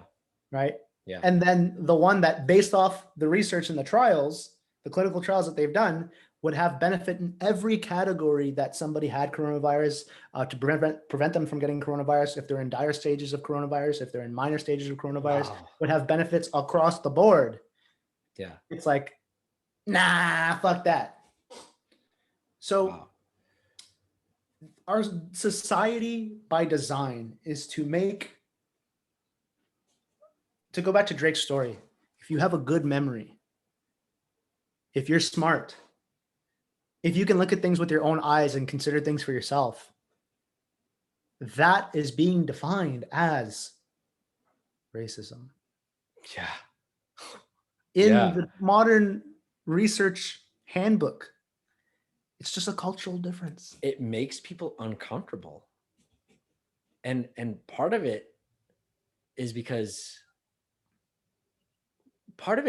some people can't do it for themselves, right? They can't actually observe for whatever reasons, the way that they were raised and all that.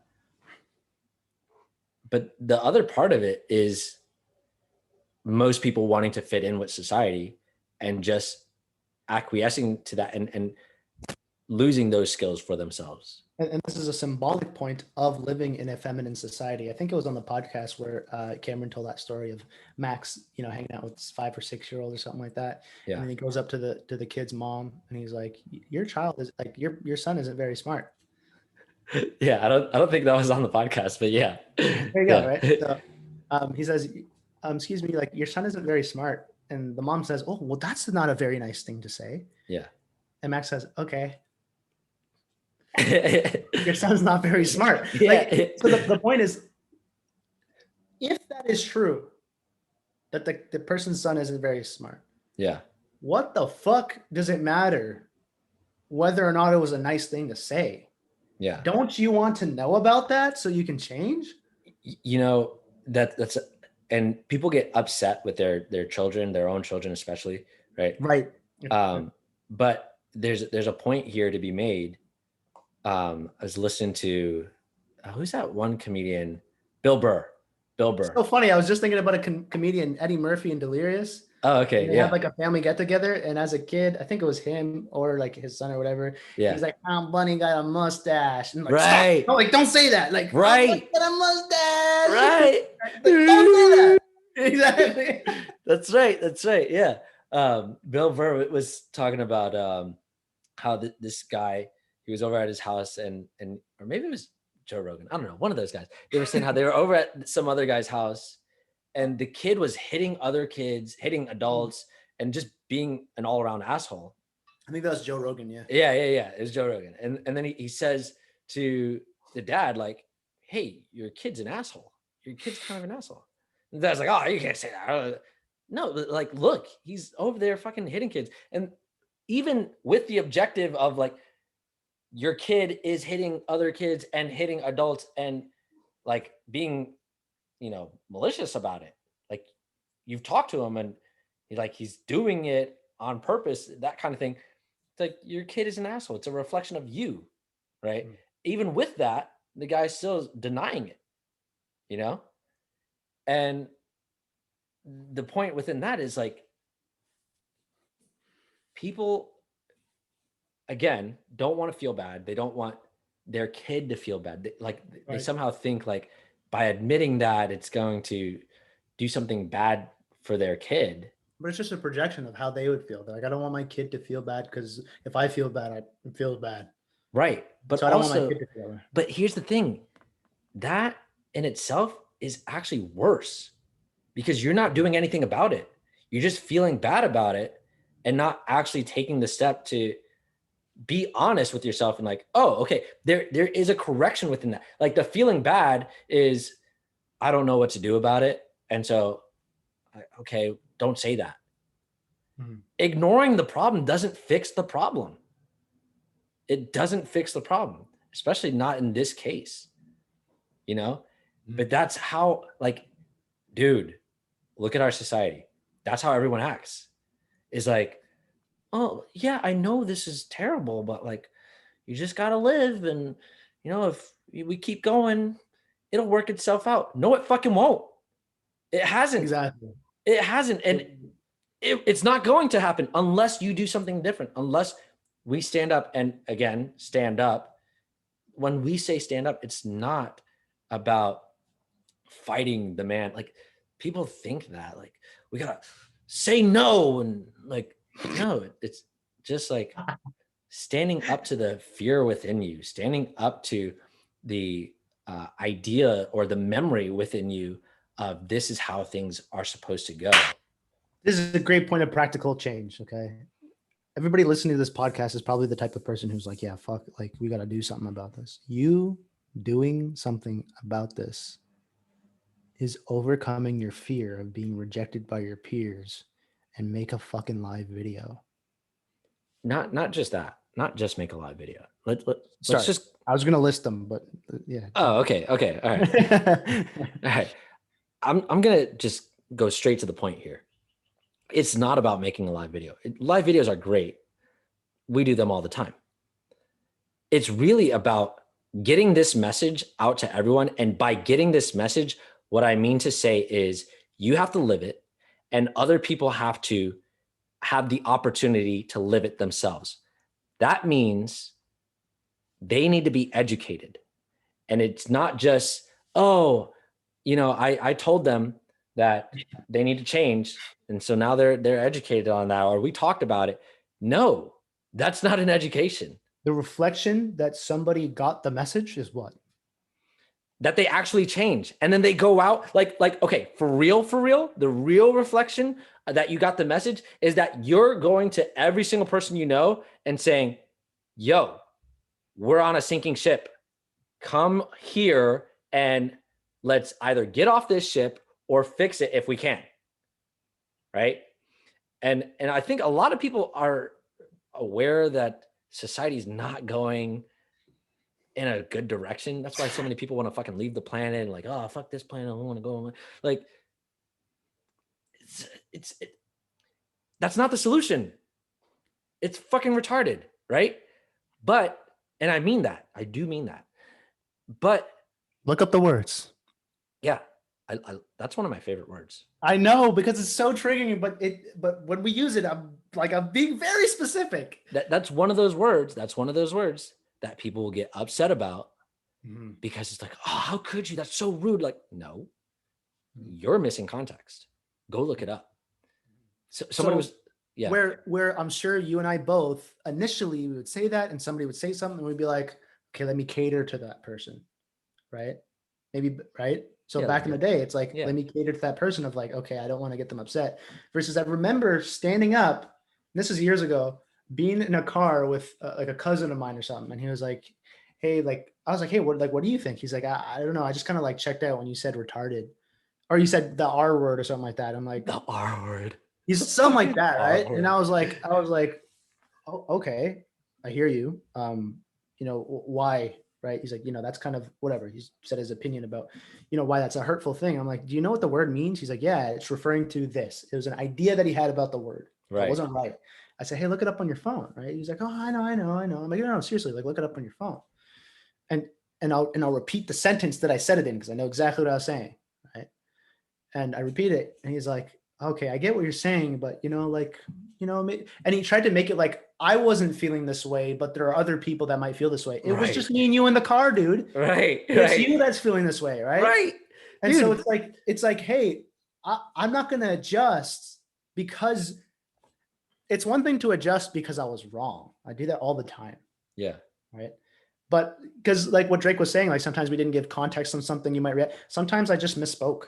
Yeah. And I'll say, where did I say that? If we can't find it, you're like, and you're saying this is what I said, I'll say, well, that's not what I meant. This is what I actually meant. Right. I misspoke, whatever. But I'm talking about when it's very clear that person is reacting to something that is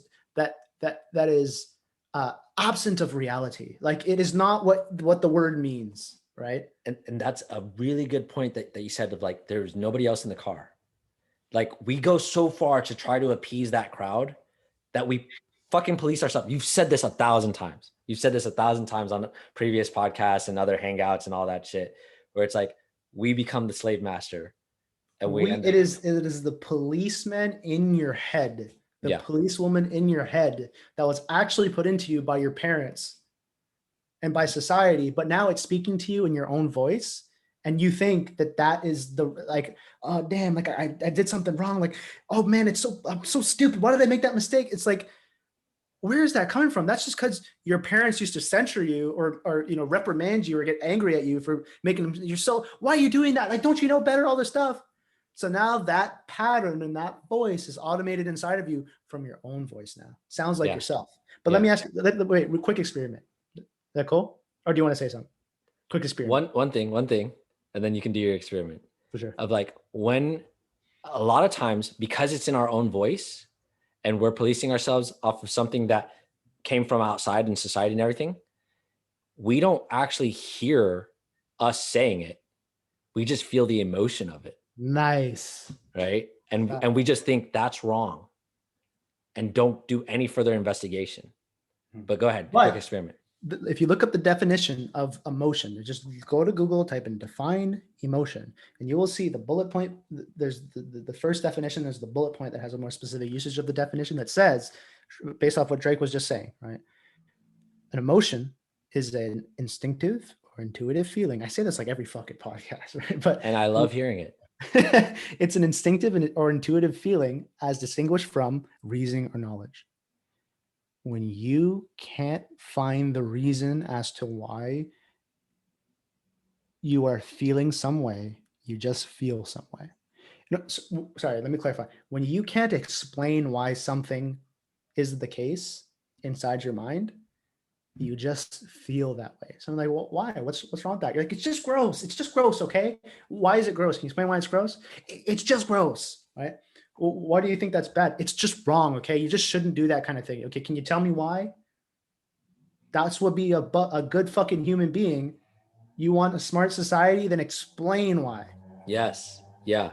Right? And oh man, I saw this comment. Oh man. Okay, let's do your experiment. No, go for it. Go for it. Well, I'm not going to forget about the experiment. All right, cool. I saw this comment on one of our previous podcasts about like,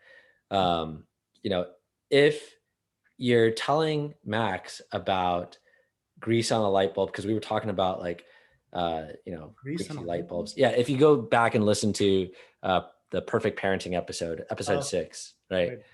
We were talking about like societal norms or what society expects or what other people would expect, right? And somebody was basically saying, well, by explaining that to your child, aren't you then teaching them to value what other people think? And I think, I think this person had, let's say in good faith, they're asking this question in good faith, right? Then that means that there's a lack of understanding of what explain means, really. Because like, you're not just explaining like, yeah, we just do this because society wants us to do it. Like, that's not an explanation. That's a good point. This is a good thing to distinguish on, actually. Right?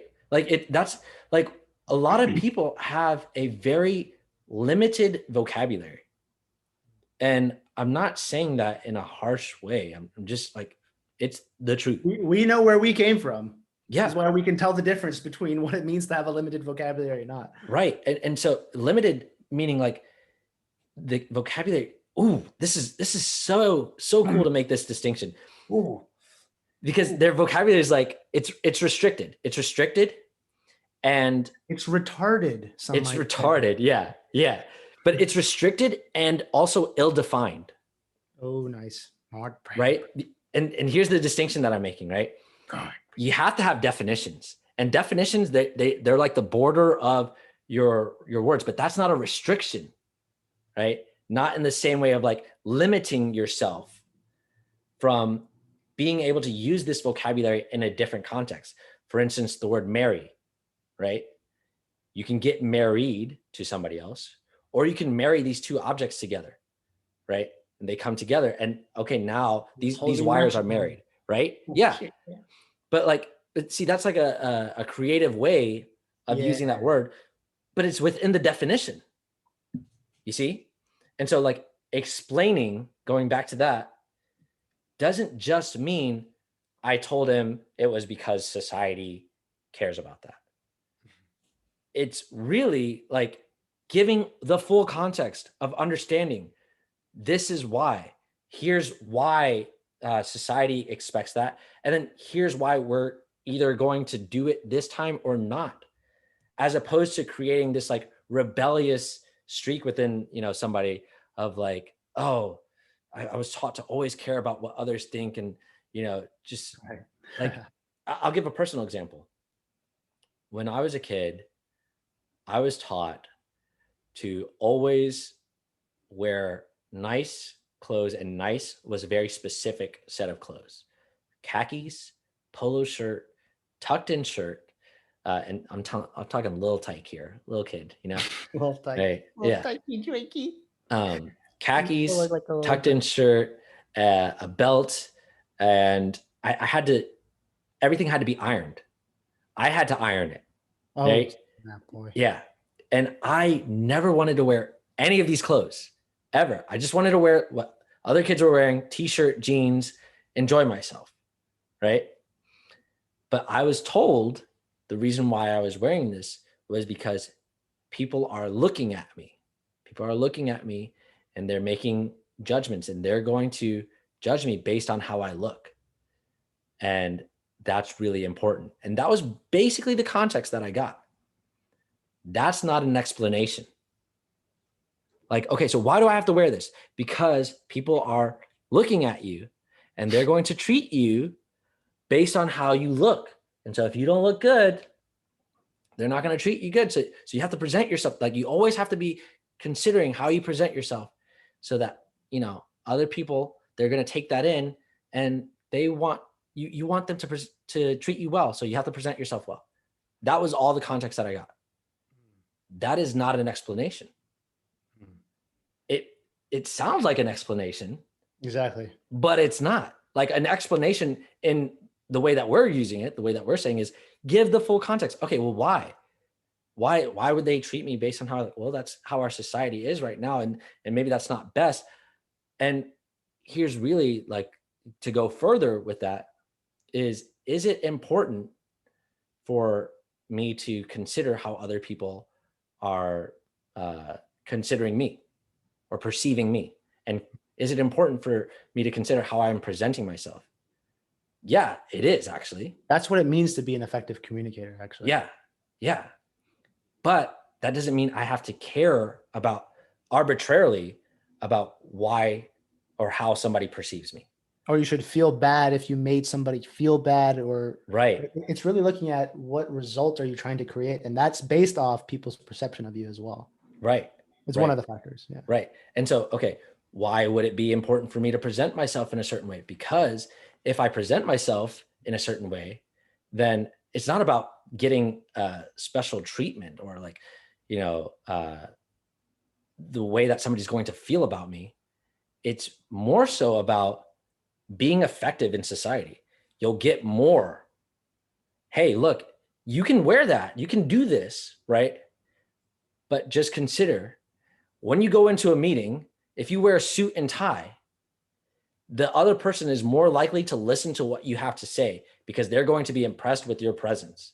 If you come in wearing t-shirts and ripped up jeans, they're not likely, like, your jeans are fucking dirty and shit. They're not likely. Sweatpants, whatever. Yeah. Right.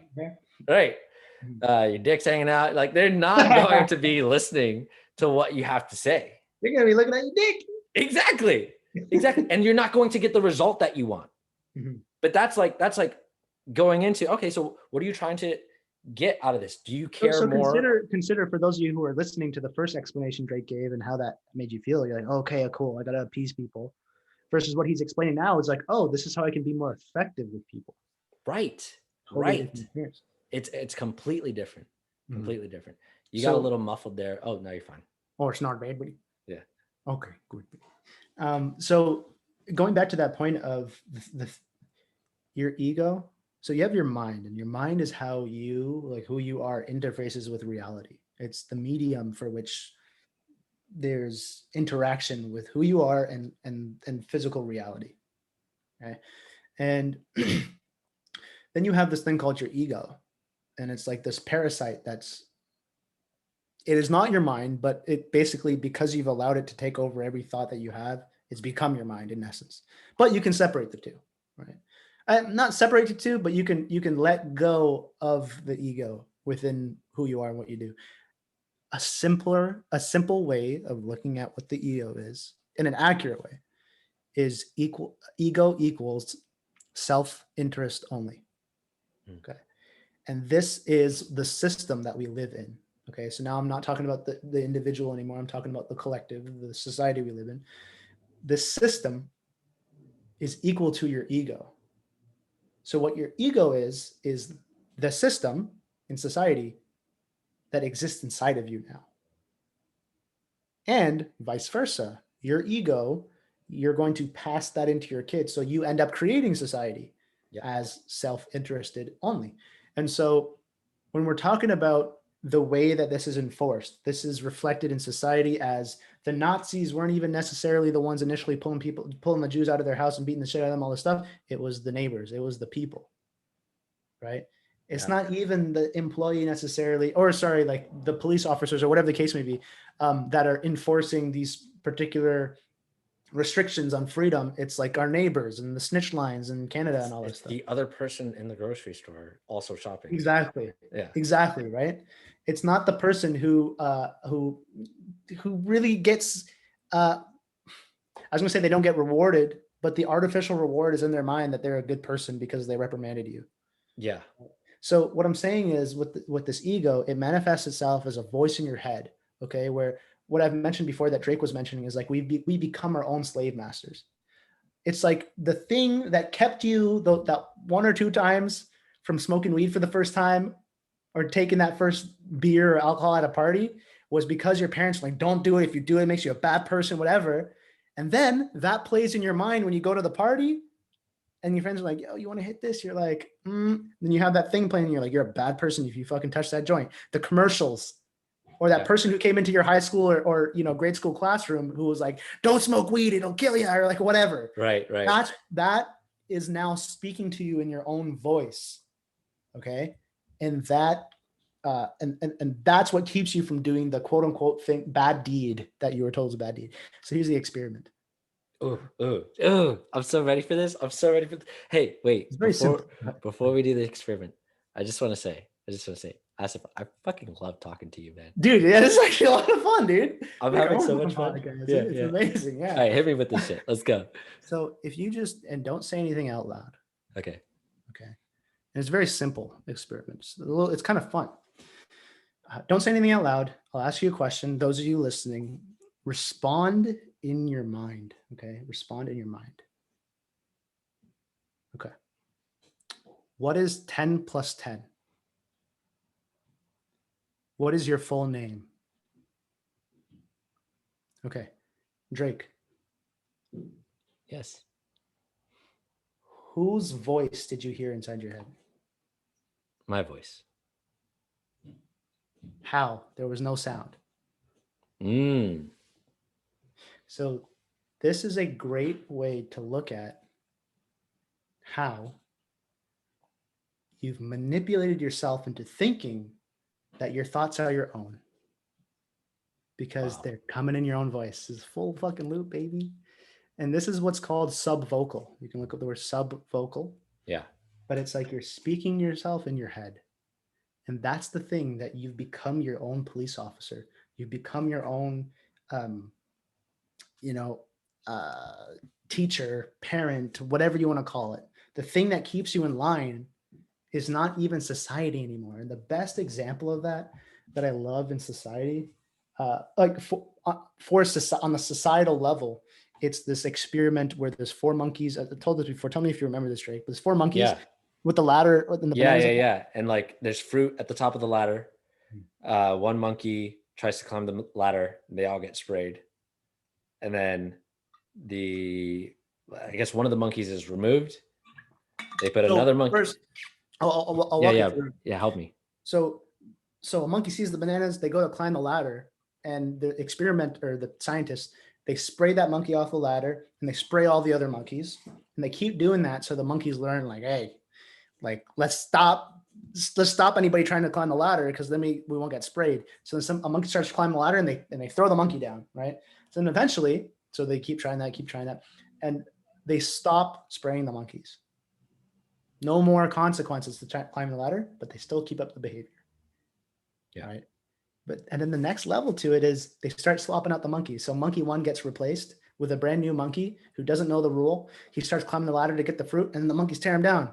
And then all of them beat him up. Yeah, he gets shit of him, right? Stop trying to climb the ladder, right? It's kind of what they're communicating in their aggression. And so one by one, so that monkey learns the behavior. Then they swap out monkey 2, swap out monkey, and still all the monkeys are swapped out. And the last monkey, he tries to climb. The monkeys pull him down, beat the shit out of him. They're like, don't try to climb that ladder, because I don't know, but that's what all the monkeys were doing before. Right. They have no reference for why that's bad. It's like it's twice removed from the perspective of like the consequence didn't even exist for the monkeys who initially understood why. And then all those monkeys got replaced, and it got passed down a generation, if you will. Yeah. Right. And so that it's such a great example where the only solution for those monkeys to stop that behavior, so that there'll be a new monkey who comes in and they say, hey, like if the monkeys weren't beating me up every time I tried to climb the ladder, like what would actually happen? So he starts asking the monkeys, like, why do you guys beat me up? This isn't actually part of the experiment. This is extrapolation, but it's like, we don't know. Just don't do it, because every time you do it, something bad happens. Or like, you just shouldn't do it. You just shouldn't do that. You just shouldn't do that, right? And let's say, for example, watch this, Drake. The first generation of monkeys, they told the other monkeys that if they do that, they're bad people, or there's some bullshit fucking consequences. They're not going to get presents at the end of the year. Yeah. Some bullshit reason. Yeah. Where they can no longer reason it out, especially if it's something like, don't climb that ladder because after you die, you'll go to hell. It's like, damn, I don't even want to fucking test that. Right. Then you have all these new monkeys that come in. One monkey starts questioning, like, why shouldn't we do it? Why shouldn't we do it? Because after we die, I go to hell. It's like, okay, why shouldn't we do it? Other monkey, it's like, because, Santa Claus won't give you presents, for example. It's like, and then he just, when nobody's looking, he climbs up, he gets the fruit, and he's like, guys, I got the fucking fruit. He's a bad monkey. Right. It's like the cognitive dissonance of everything that they've believed and that they've accepted as reality would fuck them up. Now, again, these are just monkeys we're talking about. I'm trying to make it representative of society. But the point is, there's this thing inside of us that we don't even know why we are doing what we are doing, but we're doing it. Yeah. And the only solution to it is questioning every single point. And that's the one thing that the monkeys can't do, is question, why am I doing this? It's not just questioning though, right? True. Word up. Because it's that's why we have this process, right? That's right. Because there's a lot of people that are questioning things, but they're not actually getting anywhere with their questioning. Yeah. They're just like, it's like questioning for them becomes like this exercise in poetry of like, or philosophy where, I just question things. That was me, man. You fucking caught me in high school. And like, kind of, I think university time, I felt like a motherfucking philosopher because I would question everything. Yeah. But that's as far as I'd go. You're so right. Right. That's the same thing I was doing. Right. And I was like, I don't think there is supposed to be an answer. Right. Exactly. Just, and that's when you know you're intelligent, when you can't find the fucking answer. Right. It's like, I can find the answer for everything else, but there's no answer. I'm the one who went so far that nobody has found the answer yet. Yeah. Yeah. Isn't that interesting too? It's like every answer that we have, somebody's given to us. Yeah. You know, like no one's actually gone and found answers on their own until Bernard. And I mean this really seriously because I was looking at this for myself of, you know how a lot of people, they'll hear the destiny message and they'll react. They'll hear a Bernard audio and they're just like, oh my gosh, no. You know, Truth be told, I was one of these people. so was I. So was I. But like you read through the article and you're like, oh, and this was me again having this reaction because I didn't have all the context. Mhm. Right? I didn't have all the context. Oh man, it's so cool now seeing, you know, like the way that I can read now versus then. Yeah. And I'll come across, you know, an article that I read. And like you said, we're considered like smart people. I would say you even more so, like very smart, but it's like, but we both can tell we were fucking very retarded before, like Yeah. a year ago, 2 years ago. Yeah. Because like I'd read through the blogs or the articles or whatever, and I would have all these reactions within me. Whereas now I have so much understanding that I've built my vocabulary so much. Plus, I've actually investigated these things and Quick hit right there. How Drake said, I have so much understanding. I've built my vocabulary so much. Go to Google, type in define understanding. Yeah. And then you will find that it means the ability to understand or comprehension, which just, if you look up comprehension, it'll loop back to the ability to understand. And if you look up the word understand, because you probably don't know what understand means if we haven't done this together already, because it's again, another one of those words that I've done 100 times. Yeah. Right. If you think about what you mean when you say I understand or I don't understand, if you look at the definition for understand, it means perceive the intended meaning of words, language, or speaker, which is all just words. So when he's saying, see, Drake is unconsciously competent at being able to say things many different ways because he understands the definition of it. That's why he can say, because I've developed my understanding so much, because I've developed my vocabulary so much. Yeah. Vocabulary is being able to perceive the intended meaning of words. Yeah. Right. Dude, and it's really that perceiving the intended meaning of what was being said here. Before, I would just go off like, how the fuck could you say like some raucous shit like that? That is like, wow, this guy's evil, or wow, this guy's crazy, or you know, whatever. Mhm. Because it was so outside, so far outside of my vocabulary and my understanding. And not only that, it's outside of our system, outside of our program. So outside of what the police in your mind says is acceptable in society. Right. And so the reactions that people have to all of that stuff just goes to show you all the solutions that we come up with as a society, as a people, they're all bullshit solutions. They're all the same. What you just described is exactly what the reaction that people had to Jesus. Yeah. He brought the answer. We're like, that's too fucking weird. Like, right. This Bernard guy is like, oh, geez. Right. And not to say that Bernard is Jesus, right? That's not the point that I'm making. The point that I'm making is the solution is so far outside of the system. What you were saying earlier when you were saying the system lives within us. We are creating the system. We, the human, are the system, and then we create it through our children, and then it continues, right? The system within us reacts to that so strongly because it's like, no, that's outside of the system.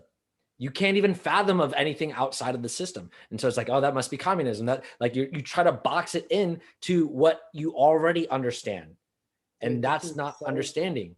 So perfectly laid out about why there's no fucking hope unless people are changing their vocabulary and changing what they understand. And again, why, if you actually get this, what you would be doing is sharing TechnoTutor with people. Straight up. Because why? TechnoTutor builds your vocabulary, right? And purifies it, because when people think of the word build, for example, they might think of, okay, I know more words. They think of memorizing, which is not the fucking same. It's not what I'm saying. It's not, and that's why you're fucking retarded, right? Straight up. Like I use this example quite a bit, but when somebody speaks at the front of a classroom and they say, you know, memorize this word, it means that, or 2 + 2 = 4. That's not understanding. You can say it. You can spit that shit back. You can say it.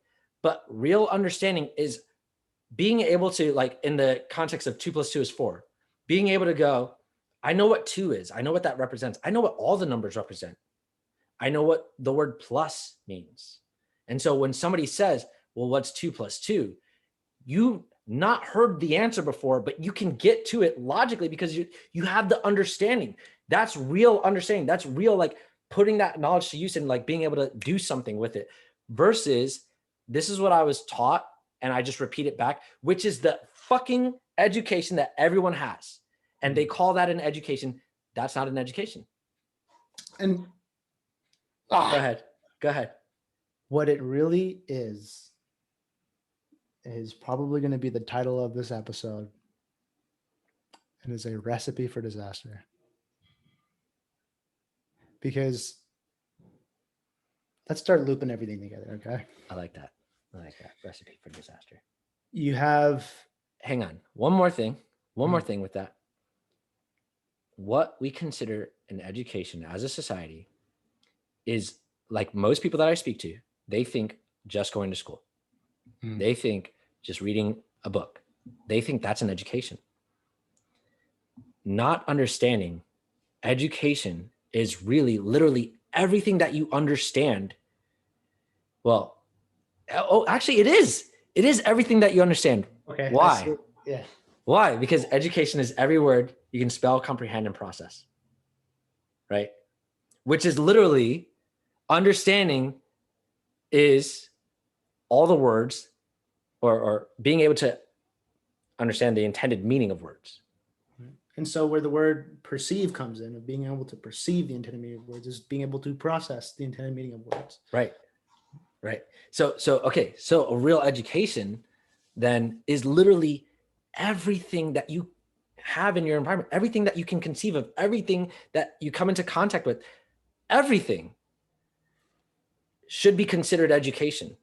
The way you talk to somebody, the way you treat your spouse or your child, or the way that our society functions, or why society functions this way, like, all of that requires understanding. And yet we leave that all up to, like, fucking figure that shit out. And, like, this is the way it goes. Exactly. Yeah. And a great example that might expand your understanding of what vocabulary means is, what would you do right now if you had $1 million? Ooh. Right. So Cameron, that there's a question that Cameron just asked on a previous phone call. And I like the way that he set that up as well, because he actually was asking about, if you know a child, 15 years old, a teenager, right, who's in gangs, running the streets, been in a lot of fights, in and out of juvie or whatever, right? The first question that he asked was, would you expect that child to then become the CEO of Exxon? Not likely. That's just not happening, right? But then the question that you just posed was, okay, what's that child going to do with $1 million? What do you think? Right? Yeah. Buy guns, buy a car, buy a Lambo, buy, gold chains, buy drugs, buy alcohol. Money. But, hang on. Money, as in nailed it. Yeah. But the first thing that I thought of was, fuck bitches, get money. Right. That's hood shit. Right. Right? Well summarized, yes. So okay. Indeed.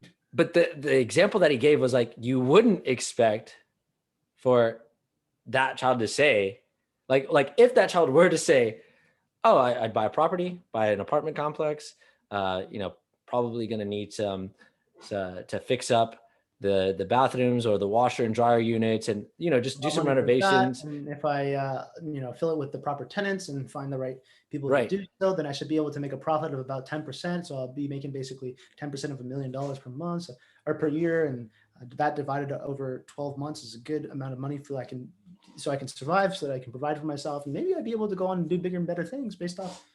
That's not what that kid's saying. Right. Exactly. You'd be fucking surprised if that kid came out with that, and you'd be like, oh. That's vocabulary. Right. That's vocabulary. Yeah. So Why is that a recipe for disaster? Somebody who like a bunch of people who understand nothing. It's like, if you just look at the context of what isms were used for, sexism, and you understand sexism is discriminating based off sex, right? Or you understand racism is discriminating based off race, then nobody could convince you that racism is based off the membership to some power hierarchy fucking bullshit. Right. But if racism is just this thing of if you make black people feel bad or brown people feel bad or some bullshit like that, and you just accepted some idea subconsciously. What do I mean by subconsciously? You're measuring a word based off how it feels. Yeah. For example, like the word retarded. Yeah. Or fuck you. Yeah. Let's take the objectivity of it, okay? What if I said puck you? What if I said truck you? Duck you. All right. I'll keep it very concise because I want to break this down for you, okay? If I say truck you, buddy. Now, if I say fuck you, buddy, right? I try to say it in the same tone. Truck you, buddy. Not the bad buddy. Come on, man. Don't break the focus here. I need a very clean, controlled, randomized clinical trial right here. Okay. Go. Yeah. You're gonna say some other bullshit. I was. Yeah. You know what I was gonna say? You know what I was Yeah. gonna say? Remember earlier when I was talking about mayo? Yes. This is the spicy podcast. We're the spicy boys. Spice me up. Because we come from the islands, both of our families, that. True. Yeah. Well, Caribbean. Exactly. Yeah. So if we go back to that, if I say puck you, buddy, or if I say fuck you, buddy, all I'm doing. So one of them makes you react a little bit. You feel a little something. Yeah. When you said puck, I was. Basically, but when you hear, like, for example, if I say fuck you, buddy, you feel a little something. And go back to the first time I said it, right? And if I say puck you or truck you, it's kind of like goofy. It sounds funny. All I'm doing is I'm switching out a sound. Mm-hmm. Just a sound. In fact, not even the whole sound. But let's say if I said, fuck you, you fucking asshole, versus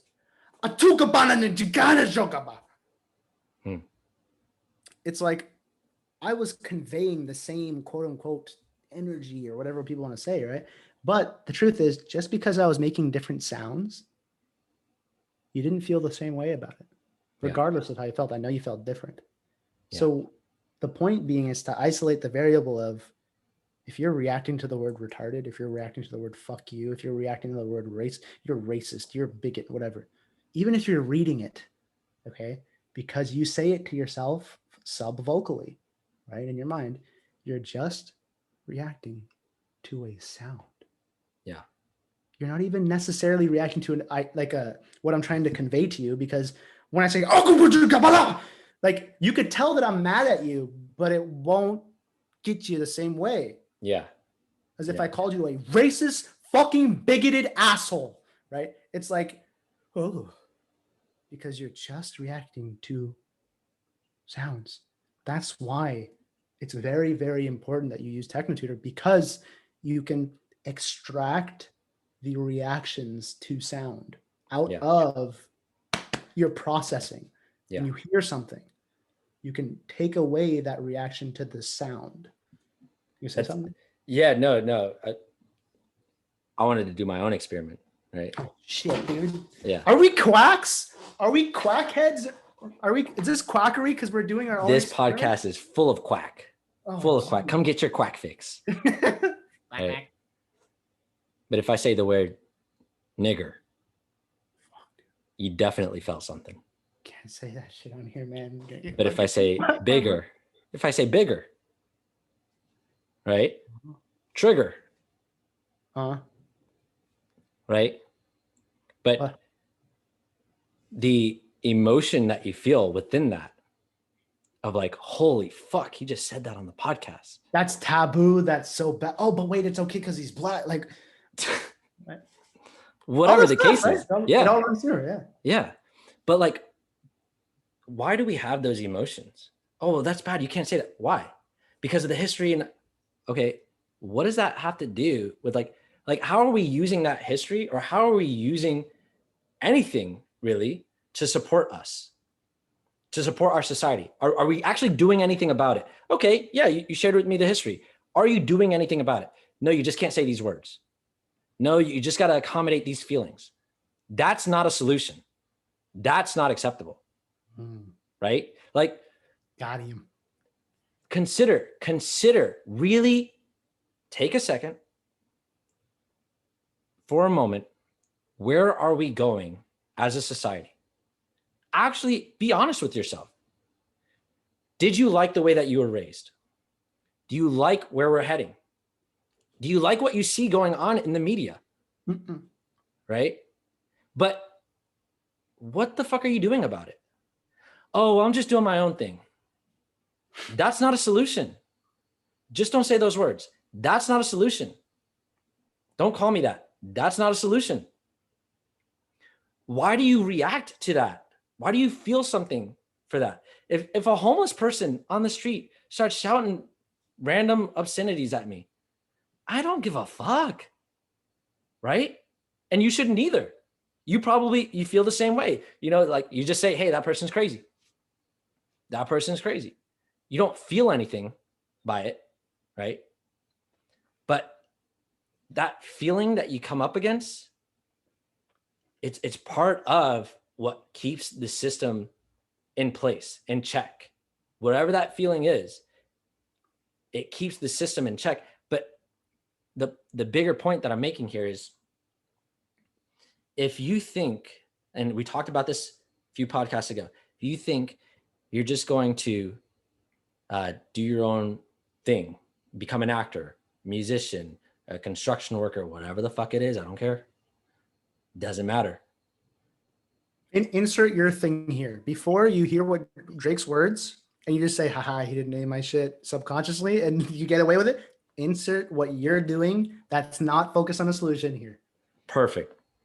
Insert, I am doing this. And just because you gave that caveat of that's not focused on a solution, I'm doing this and it is focused on a solution. So, you can't talk to me. Sure. Okay. Whatever it is that you're doing, actually consider, is it making a difference in our society? Has it been tried before? Also, has it been tried before? Are other people doing it? Has it made a difference? And if not, you're lying to yourself. And a couple of specificities in being able to tell if it's made a difference. Because we look at like MLK Jr., right? And like, he made an impact. Racism is worse than ever. Here's the point. If your difference isn't change what this system values, which is change the entire system, you've made zero difference and you are not going to make a difference, because the system has a anti-fragile way of anything that you do to make a difference or march in support of change. It makes your change not just meaningless, it actually makes it fit into more inequality. Yeah. More problems, more poverty, destitution. Yeah. Right? So unless your solution is to change the system as a whole, changing a part of the system is not only not a solution, it's actually detrimental. Consider charity, right? Charity is for people who want to sit in their fucking chairs on their ass all day and not actually do anything to go do work, right? Spells. Call them. But consider it, like, charity may have started out, I don't know how charity started, but charity may have started out as somebody actually wanting to do something, right? Oh, nice. Great point. But it requires that people are in that position of needing charity, as opposed to providing for all equally. So there's no need for charity, right? Here's a better spell. Charities are for people who aren't willing to stand up. There you go. Chair. That's why they need the chair. Oh my God. Right. But actually, like, okay, somebody had an idea. I'm going to help society in this way. I'm going to give out all this food, or I'm going to make a shelter or whatever. Great. It did not change anything. Yes, it's cool. It's great. It's not actually changing or helping anything, because it subsumes, it allows, it accepts the world as it is and allows it to continue going, and doesn't change anything about the starting point there. What we're saying, why we're saying, look, your shit, I'm sure it's cool, whatever, right? Whatever it is, it's not changing fundamentally society. And that's why we're saying, look, we have to get out to not just you. If you get this, then it's your responsibility to make sure others get this as well, so they can change this. There's an internal process of change that needs to happen, because the system lives within each and every one of us. And so if you're expecting some like hand of God or the government or somebody in power or in control, something to shift outside of you to then change things, it's not going to happen. It can't work that way. That's not how our society even functions. You're missing out on like just the context or the understanding of how you function and how you interact with other people. Oh, they're coming for me. I said too much. I said too much, right? But if you're not seeing that, you're not understanding that, you need to build your vocabulary. And I have to say this because I was one of these people who was like, oh, well, I'll build my vocabulary first. I'll be successful first. I'll clear up everything that's going on within me first, and then I can go and reach out to other people. But consider this. Let's say it takes you 7 years. Let's say it takes you 14 years. Let's say it takes you a fucking while, right? Before you're going to get to that point. You're leaving everybody else behind. Oh shit, dude. Imagine if every fucking person, imagine Karen's like, I gotta be perfect before I share this with Drake. And then Drake was like, I gotta be perfect before I share it with Asif. And then Asif was like, I gotta be perfect before I share it with Kian. And Kian's like, I gotta be perfect before I share it with Mitch. Mitch's like, I gotta be perfect before I share it with Jeff. You would never, ever, ever, ever. It would be too late. Yeah. Like, dude, I'd be living some completely different life that would be based on some fucking bullshit, and probably, I don't know, wearing a mask somewhere. like right, exactly, yeah. Like seriously, like just, hoping for someone to save me, really. Or maybe even participating in like the fucking riots. It would be some stupid shit. I can guarantee you that. Dude, honestly, I would have went to like the racism march and all this different shit too. 100%. Yeah. And so I'm really grateful that Cam didn't wait till he was perfect to talk to you or me and now it's really cool. We have a really fucking cool team. We have a really fucking sick team, Yeah. And I could see for myself, just for myself, I did in the past want to be perfect first. Yes. I did in the past also have this feeling of like being afraid to share with other people because I wasn't perfect. Mm-hmm. And I had a fear of like, what if I share something wrong? What if somebody asks me something and I say something wrong and it somehow hurts them or something? Yeah. And then here's the other fear that I had. And this one was big for me, was the fear that other people are going to think that I'm trying to get them to do what I'm doing. But I am. Yeah, exactly. Because it's important. Seriously, like what I'm saying right now, if you can hear it, if like everything up until this point has made sense to you, why the fuck wouldn't I want everybody to do this? Like, I want you to consider or to investigate yourself, to get rid of all those things within yourself that you're allowing, that is a fear that you're accepting, that is like not you, that like let me take a step back and then we'll go forward again. Step back. What are your fears? What are the things about you that you wish you could change? What are the things about society that you wish was different, that you wish was better? What are the things that you look around and you say, that's not right? And how would you want it to go? Right? So we're looking at, man, you know, there's this thing that we say quite a bit. 30,000 people every day are dying of hunger and hunger-related issues, right? Hunger and hunger-related problems, whatever word you want to use there. Disease, everything. Hunger-related challenges, hunger-related, I don't know, complications. Disease summarizes it. Lack of ease in the context of hunger-related issues of nutritional deficiencies and infections that arise from low immune. I'm glad you gave that context. Yeah. So, okay. We say this quite a bit, and I'm sure there are some people out there who think, God, you guys use that card a lot. That's fucking played out. No, it's not, because another 30,000 people just died yesterday. Hello. What are you doing about it? You're not getting the message, right?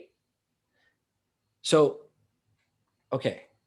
If you look at that and you're like, that's not acceptable, something should be done about that. If you look at the amount of children being sold into sex trafficking, human trafficking, sex trafficking, right?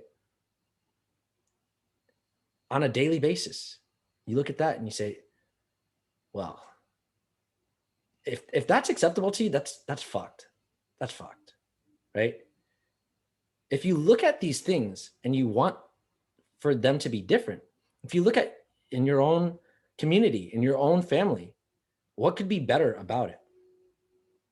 Wouldn't you want everyone working on making that better? Like, why wouldn't we want everyone working on making sure every human being is fed? What possible fucking rejection or objection could you come up with for that? Of why we shouldn't do that. I'm not saying why it's not practical, and I'm not going to accept any of those objections, because we have the resources, obviously, right?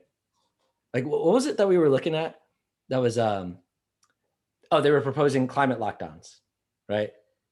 Because they were saying, oh, we're doing so good. You know, like over the last year, we did so great with the lockdown of reducing carbon emissions and everything. We might just do this every 2 years or so just for the climate. You know, it's not a bad idea. Just to clarify, like, we're doing so good with the lockdowns for the pandemic, and it also resulted in very low carbon dioxide emissions. Maybe we should keep this up to just do the carbon dioxide emissions. Right. Yeah. And so if you see that argument and you're like, it's not a bad idea, you're fucking retarded. I think we might just call this podcast the R word, you know? So we've been throwing it around. Hey, we're fucking laying it out, bud. Yeah. But seriously, because if you can see how we as a society can coordinate, and as a society, I mean, everyone in the world, every government is coordinating with these lockdowns, with the way that we're doing everything. And they're saying it under the guise of for the climate, meaning they care about all of us. They care about where this world ends up and how we're all doing. Why the fuck wouldn't we use those same resources? Because we have enough food. We definitely have enough food on this planet. Do you know how much food was thrown out at the start of just the lockdowns? So much food went to waste on purpose. True. On purpose, right? Okay, so we have enough food to ensure that everyone gets fed. We have even the ability to communicate with other governments and coordinate on a global scale. So funny, in Event 201, I watched a little bit of the highlights. For those of you who don't know what Event 201 is, it's like a dry run of what would we do if theoretically, hypothetically, there was a coronavirus released and there was a pandemic? Let's get together as Johnson, the CEO of Johnson & Johnson and, Bill and Melinda Gates Foundation, a bunch of different governmental officials and all this stuff. Again, this is totally fictional, but let's just do a run through of what we would do and what the news would look like and what the deaths would look like and what we would respond and how we would control social media and how we'd work together and all this stuff. If by chance there was a coronavirus released into the world, and this was recorded in 2019 October. So you say? Totally fictional. And we decided to send our CEOs and like the heads of this department and that they department. got nothing better to do. Exactly. Except to play pretend. It'll be fun. It'll be fun. Great point. But in that, he says, I don't think one of the challenges that will be presented is being able to distribute the medical supplies necessary in order. Sorry if I was talking away from the mic, but one of the problems that will be presented is being able to distribute the medical supplies and vaccines when they come. So we're going to need a lot of cooperation between global governance or government and big business. And they never thought of that. To, for example, take care of hunger. Fuck it, dude. That's not important if there's 30,000 people dying every day. Or if there's 9 million people dying every day of something that we know exactly how to fix, that's not what would warrant, government 9 million every year, right? Yeah, 9 million every year. Yeah. That are dying of preventable causes that we know exactly how to fix. That's not warranted for government and big business to get together and provide resources. But if there's a virus that's killing 1/3 of that, and we do not know how to cure it, let's focus on that. Yeah. But the real issue is it's because it's affecting a higher class of people, and you only give a fuck about people who are in the same class or above you. Here's the other issue. Economic class. Yeah, it's fucking profitable. Right. Like that's curing a virus is profitable. Solving world hunger is not. Mm-hmm. And that's the society that we've all accepted. Okay. So if you don't think that's acceptable as a society, what are you doing about it? And if your solution is, I'm just going to make a food bank, wrong. Somebody's already tried that. Look where it got. And it's already accepting that there's just going to be hungry people. No. Food banks are cool. Don't get me wrong, right? I'm not hating on food banks, but that's not the solution. It's a Band-Aid to the problem. And that's not what this group is for. That's not what this podcast and what we're doing is for. If you want to go help with the fucking food bank, then stop listening to this stuff. There's no point of walking this process to become effective in this world, because running a food bank doesn't require that much of you. We're looking for the people who are willing to stand up and make their life, to get the most out of their life. I still want you to walk this process. Exactly. Yeah, you should. I want everybody to walk this process. I'm being harsh because what we're not in lack of the number of people to run food banks. Right. We're in lack of the number of people who are willing to get into politics, who are willing to stand up and speak out with a solution. Yes. This is a big fucking part, right? Yes. Willing to get into politics with principles, right? And beyond that is people who are willing to walk this process and reach out and talk to other people and say, hey, you got to stop what you're doing and do this. And that's not a bad thing. I thought it was a bad thing in my past. And so I'm speaking to myself, like that's not a bad thing, because look at how many people are going out there and saying, stop what you're doing and do what I'm doing. Right. Stop what you're doing, like apparent racist, stop what you're doing and fight the racists with me. You anti-masker? Right? Yeah. Stop not wearing a mask and put on a mask. You could be accosted every day for something new, for some other fucking issue. Yeah. Why not do the best thing, which is focused on providing a better world, not just for ourselves, for our children, for the future. Like it's actual sustainable. Like, oh man, I was listening to Bernard Audio a little bit earlier today, and he was saying something about it was something that if I would have just read it on my own, and now it's escaping me. Fuck. But if I would have just read it on my own without having gone through like building my vocabulary, using TechNetTutor, reading through blogs and everything. And part of building my vocabulary, I'm way more interested in learning about shit. You know? Got me there too, bud. You gotta Right? include me in that little camp. I'd have to agree with you. But it was something that when I read it, I was like, how does that even go together? How does that even make sense? But because now I have the vocabulary for it and I'm like more interested in learning about things, it's actually like, it had to do with like economics and geography and society and all that, like looking at it from the perspective of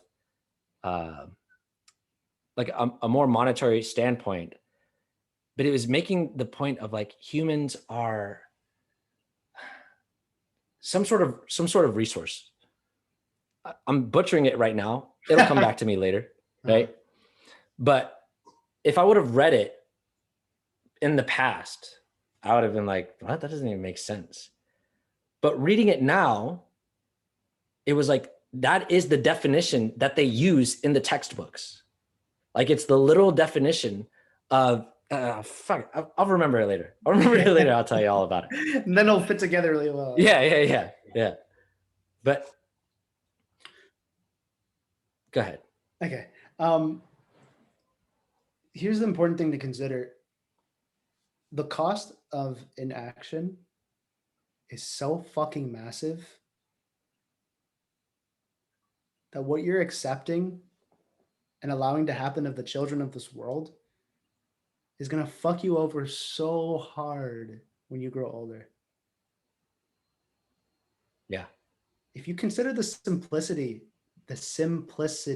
of everybody deviating from heterosexual behavior, being a man and a woman and coming together and having a child, the fact that that is now lame, not cool, not exciting, right? That is literally how you were fucking born. Yeah. Or that you have to stop having kids to reduce your carbon emission. Right. Like, let's just let this simmer for a second. It's very simple. If you just look at that context, and that's what we're okay with, that you've accepted the end of humanity. Ooh, break that down. Hold up. Ooh. If you have that point inside of you of let's just let bygones be bygones and make it so that it doesn't matter. It doesn't matter if, it doesn't matter if there's no information about what the vaccine can do to your reproductive health as a woman or as a man is not important. You're basically saying, who gives a fuck if we can't have kids anymore? Which is basically saying, when I say basically, if you look at the basics of what that is saying, it's saying, yeah, humanity continues, humanity doesn't continue, big fucking whoop. Yeah. Isn't that crazy, dude? Yeah, dude. That's literally what everybody's like relegated themselves to. They've just, I'm just doing what I can. It's like, and even that idea of like, I'm going to have kids so I can leave my legacy behind, as limited of that as that is, it's like, at least they were at least thinking about the kids. Right. You know what I mean? Like, but now we're even far beyond that. Yeah. So, okay, I want to hit all the points, Drakey. Do it. When you have a society that demonizes a man and a woman being in a household and supporting a child to grow up, when you have a society where following structure and principle and not just following your feelings and being able to stand up for what you see just makes sense, logically speaking, demonizing that, when you have a society that thinks it's okay that trans men become transgender women and then crush them in their sports, Yeah.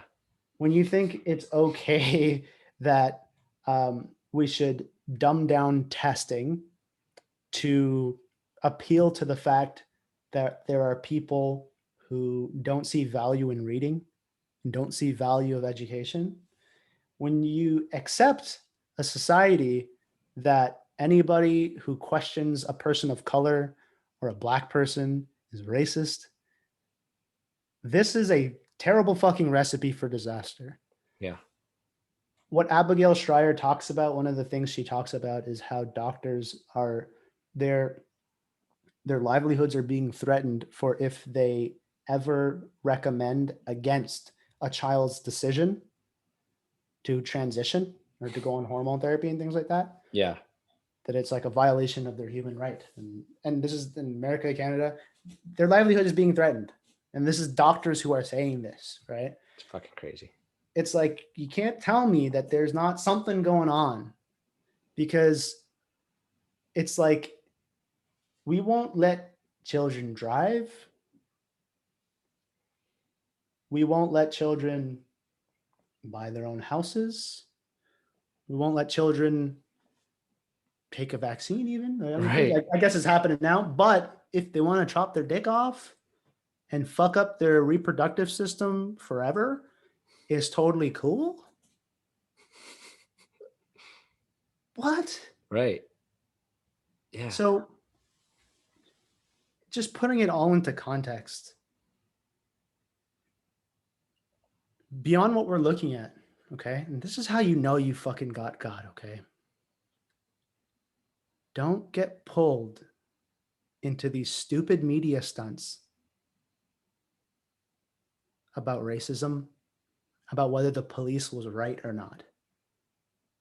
Because if you get pulled into, was it right of the police officer to step in on the 16-year-old girl who was wielding a knife, or was it wrong to do so? Either way, we are being misled, deceived, and not focusing on anything important. Yes. Yes. You know, this used to be something. Take it away while I go take a little pee-pee, Drakey.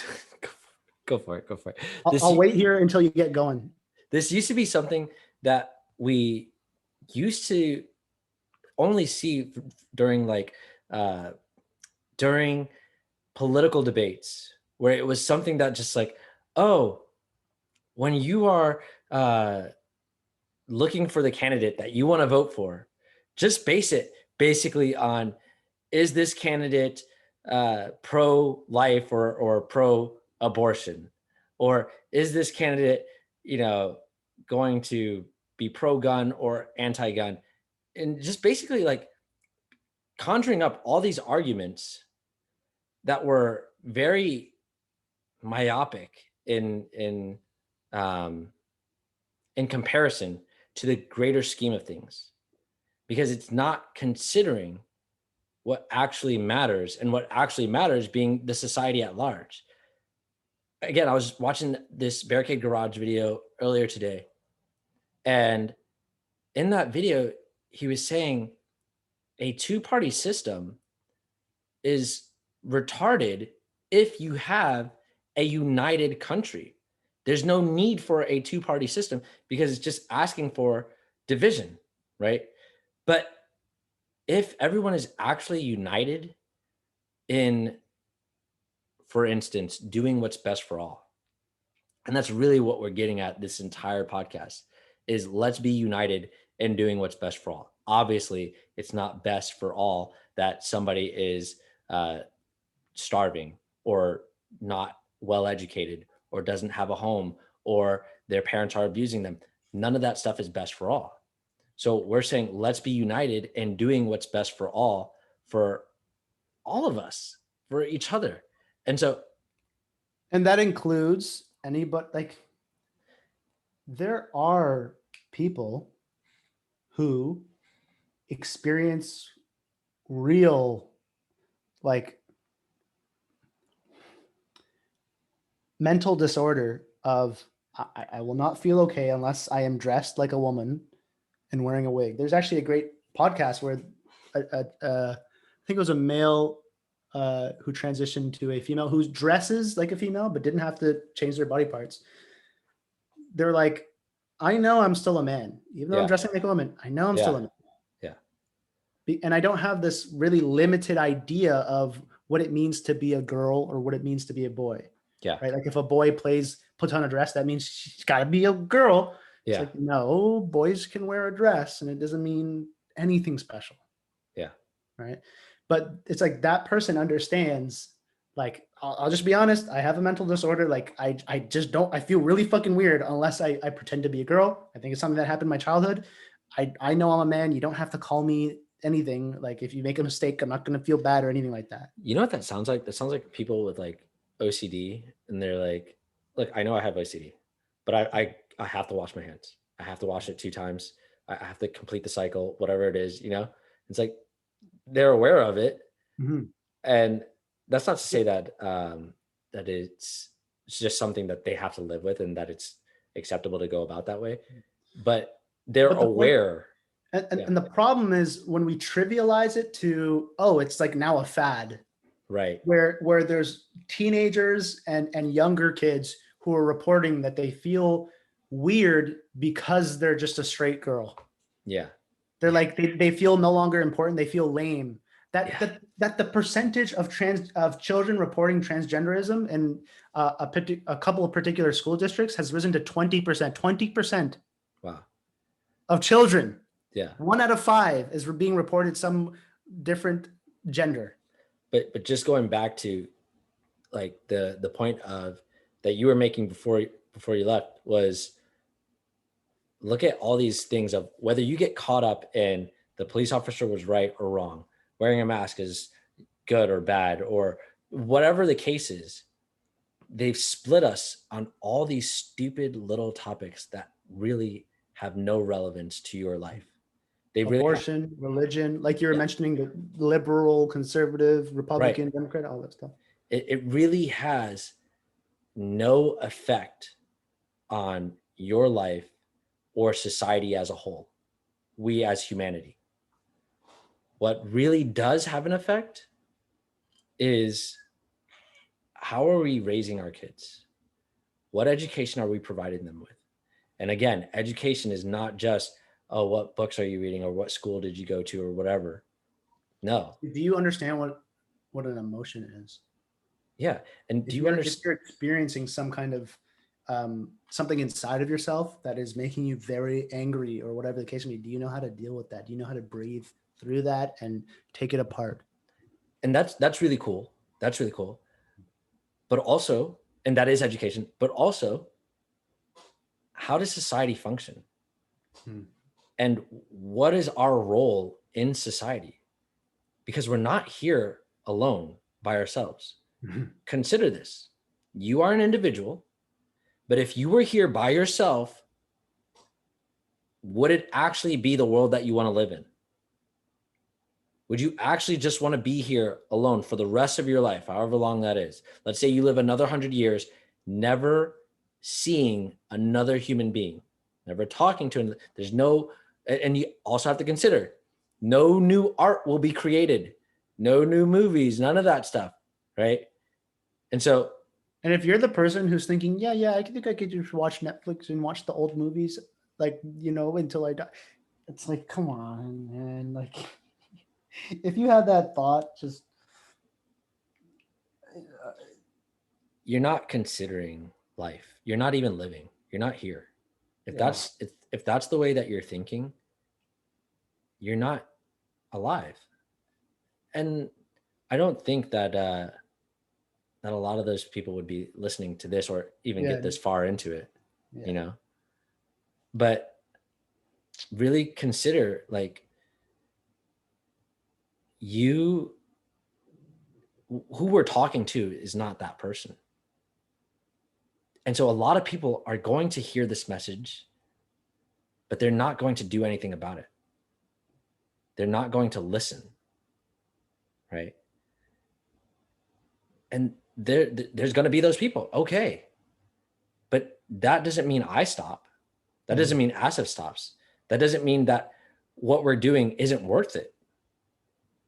This is the only thing that matters, because what comes next is there is no planet. There is no human society. We get fucked. We fuck ourselves. That's what we're doing right now. Right? Like, dude, I see this all the time. And this is so prevalent in our media, like in television and shit like that. People will get into relationships. They'll get into a relationship that they know is bad for them. And they'll even say it to their friends. I know he's bad. I know she's no good. I know, like, we shouldn't be together, but I just can't fucking help myself. What are you doing? You're sabotaging yourself, right? For what? For emotions, for self-interest. And you're doing it to yourself. Like, you already know you're not doing what's best for yourself even. And so you may have the objection of, well, how are we going to do this for everyone? Go back and listen to who decides what's best, right? If I can't do it for myself, how are we going to get other people to do it? That's why you need to take on this process. That's why you need to be building your own vocabulary, investigating yourself, who you are, who you've allowed yourself to be, walking through the Destiny I process, really, right? Reading through the blogs. Somebody asked me the other day, how do I have so much common sense? How am I able to go back to common sense with all this misinformation going on? And my response to that was, well, I just read all the blogs. I read all those blogs. I watched like Century of the Self and documentaries like that. I listened to a lot of Bernard audios, and I built my vocabulary in the process, because a lot of that stuff triggered me and I had no idea what the hell was being said or referenced. But then, like we were saying earlier, now when I go back and read through that, it's like, oh, that makes so much sense. I can see exactly, like, this person isn't saying this to make me angry. They're actually saying a factual thing that I had no understanding about. I had no reference. I didn't even know that existed. But it is the case that our society is terrible. It's terrible. And there are so many terrible things that go on within our society. And just mentioning them is not enough. That's not going to stop anything. And just ignoring it is also not going to stop anything. You're doing the same thing. You're not solving the problem. There is a line. No, it's not even a line. Just look, build your vocabulary, start understanding things, questioning things, and then actually practically doing something and getting together with other people who are doing this, as in Self-Perfected on Facebook, right? Where you can interact with hundreds of other people who are considering these things for themselves, having questions as well, and saying, hey, well, okay, well, practically, how does this work? I'm dealing with this in my life. Does anybody else deal with this? Am I just like, are you guys missing something that I just came up with? It's never the case. It's never the case. It's always something that, like, whatever you're going through, I guarantee you someone else is or has gone through it, right? And has faced that point to, oh, well, here's practically what's best. Here's what we can do about it right now. Here's what you can do for yourself, even. Not just to feel better, but is actually going to bring you to a position where you're more effective. More effective at what? More effective at bringing about a world that's best for all. More effective of living the principle of doing what's best for all, giving as you'd like to receive, of having self-honesty, self-trust, self-responsibility, right? All these things, these are the things you want to live anyway. I'm not making up shit that's like, you all have to now conform to Drakeism, and you all have to now act the way I act. I don't want that. What I do want is what everyone wants. I want to live in a world where I don't have to feel bad. And it's not that I feel bad about people dying of hunger. It's not like I'm beating myself up over it. But I don't want to live in a world where people do die of hunger, especially when there's something we can do about it. I don't want to live in a world where people abuse themselves and each other, especially when I used to do that and I know there's a solution for it. And it's not some like, oh, you go to therapy, oh, you take a magic pill. No, it's a really practical solution that anyone can do, and you do it for yourself. With the support of other people. Right. You have other people who are supporting you, who are helping you through it, but like, it's all self-directed. There's something really beautiful about that. Imagine giving yourself that power, like we were saying, all the things that you want to correct. Imagine giving yourself that power and having the ability to correct them. That's what we're sharing. That's what we want this is the thing that I'm saying I want everyone to do, to have that power for themselves. Wouldn't you want that too? And imagine the value of walking that for yourself and becoming an actual expert through experience, not through academics, through experience, and being able to share that with somebody else, that you watch them grow and you watch them become more stable and you watch them being able to get into fruitful, loving, caring, real relationships that are based on agreement and based on principles, where they're growing and they're creating an environment where they live based on principles, right? There's something that Drake brought up earlier, is like the teachers in our world are not,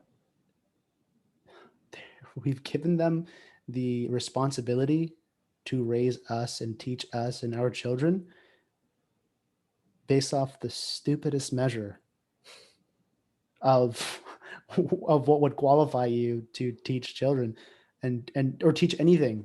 Yeah. It's based off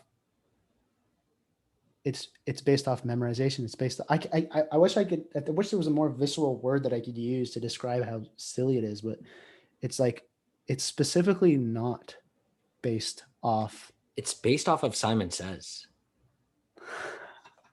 It's based off of like Simon Says, blue.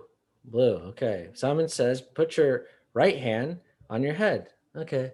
Put your left hand on your head. Oh, Simon didn't say. Didn't say. And the last person standing is the person who becomes Simon.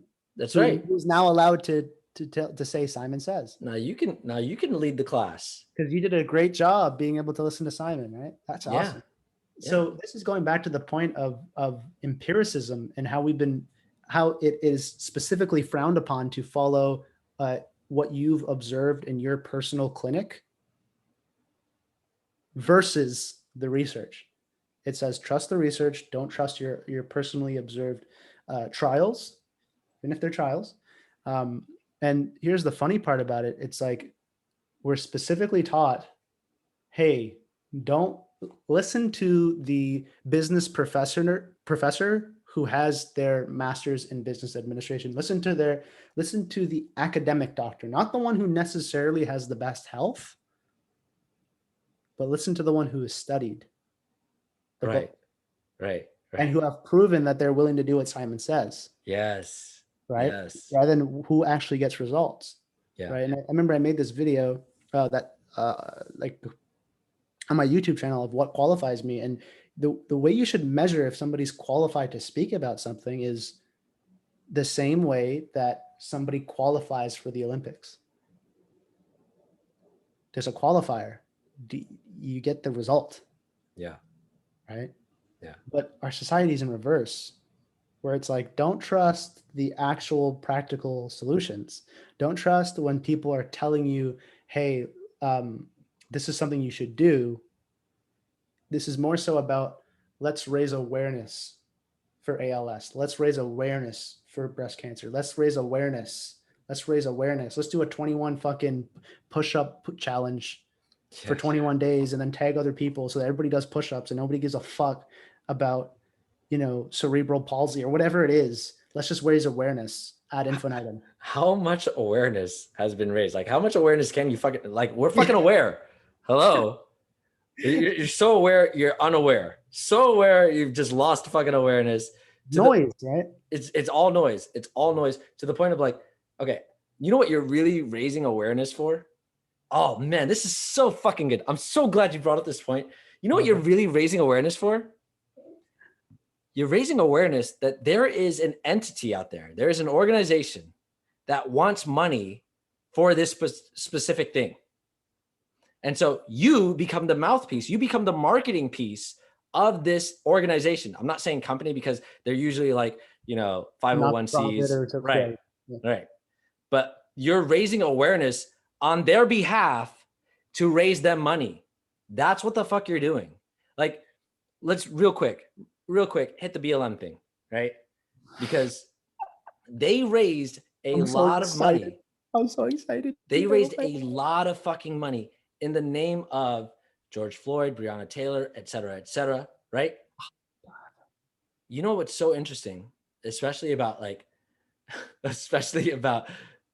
the Breonna Taylor thing. Her mom just recently came out and said she was basically praising some of the people who had been there from day one. And that was really her family and friends. That's who she's referring to. And she's like, I'm not referring to these BLM people who claim to raise money for our family, for Breonna Taylor. Like, first off, we didn't ask for that shit. Second off, we didn't get any money. Third, we're not asking for it now. So, you know, all this money that they raise, it doesn't, they're doing in the name of, but you're really just giving money because of they use that name. Like you got duped by a marketing campaign. That's what it is. The founder bought like a $1.4 million mansion. Now she's under investigation. Exactly. And there it is. There's the context I was not giving, right? But like, yeah, she's bought like, she's got fucking multiple houses. She's got a business going because of you just throwing your money all willy-nilly because here's why you did it. You didn't want to investigate. You didn't want to actually consider like what is going on and what the real solution is.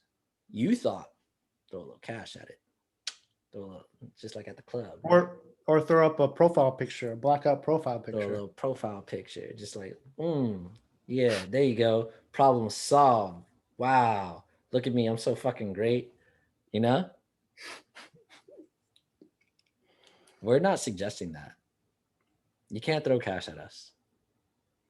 I mean, you could. You can, yeah. You totally can. You totally can. But it's not going to change our principles. It's not going to change our principles, right? So what's the alternative to what Drake is describing as the world we could have? We live in a world that children are educated. They already know their gender, so they don't have to focus on that for fucking 20 years, right? Or they already are comfortable with their sexuality, so they don't have to go into a tailspin when they turn 38 and are married. What's the alternative to that? Well, okay. What would it create 20 years from now? Okay. When there are, well, I tie in a little theory, a little ploy. It's like this pandemic was a great reason for the elite to really, really push automation, right? Where it's like, okay, all these fucking losers are getting sick. Like, you know, they're all quitting. They're all afraid of coronavirus. We should get robots to replace them, right? No smoke breaks, you know. Yeah.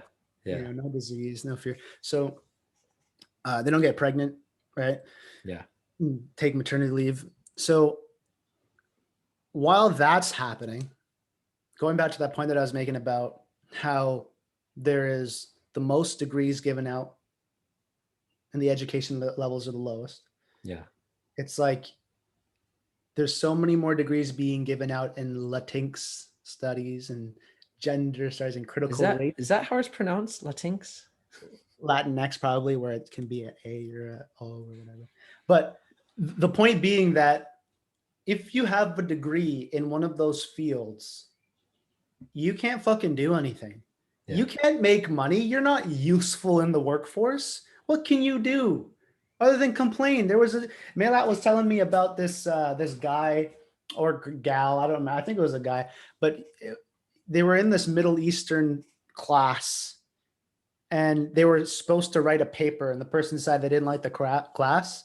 So they wrote the paper or like I think it was a blurb about why like fuck this class, and the teacher is racist, the professor's racist for making them write this paper, and they got an A on it.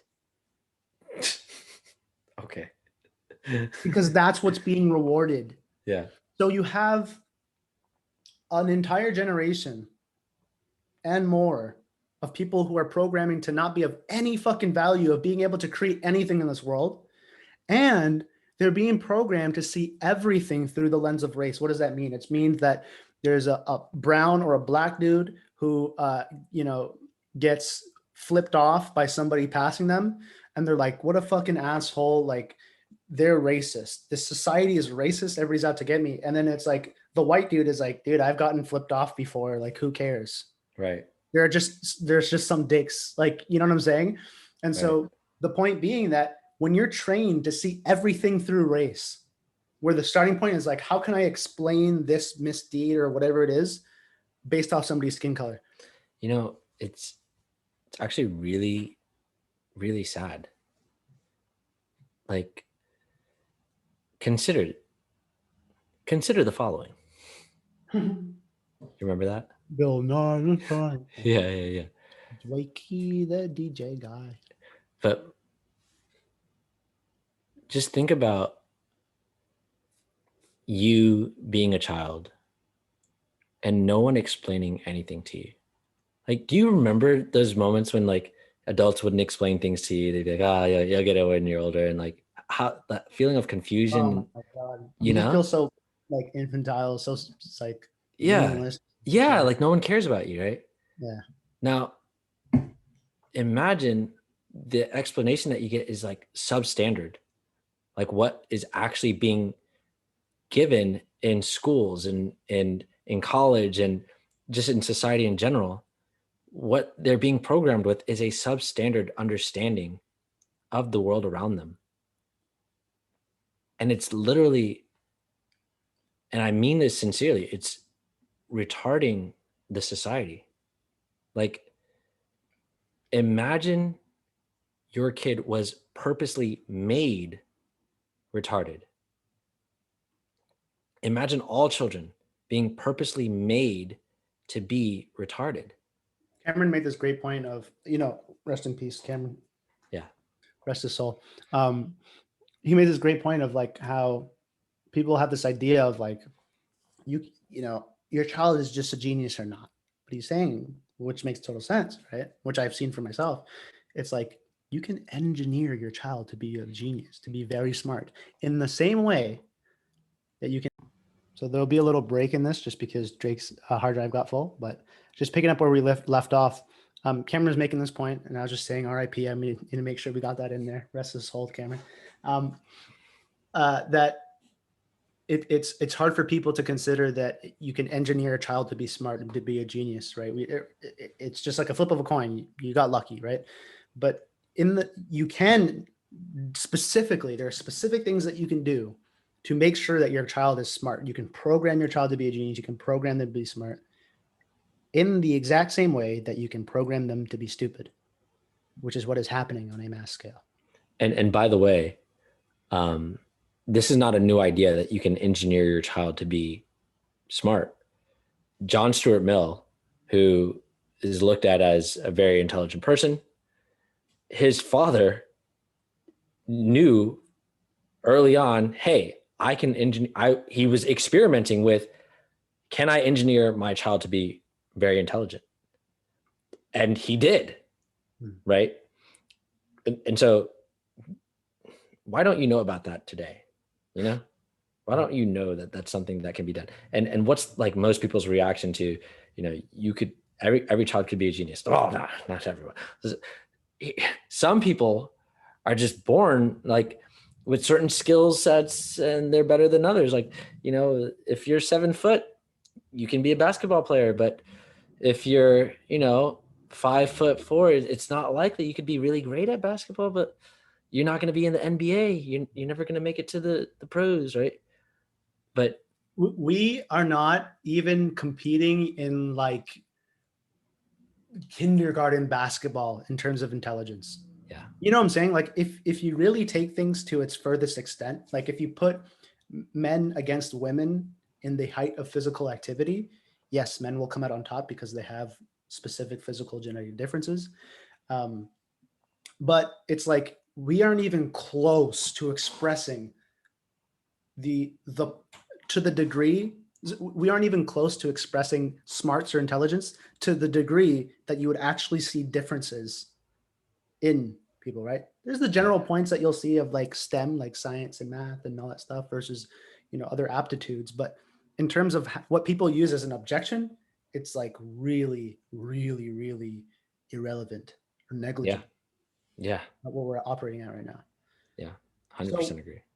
The point is the alternative to the world that is being created right now, where you have an entire generation and all generations beyond seeing everything through the lens of race. And none of them have settled on a sexuality. They don't even know who they are anymore. Their name is changing, right?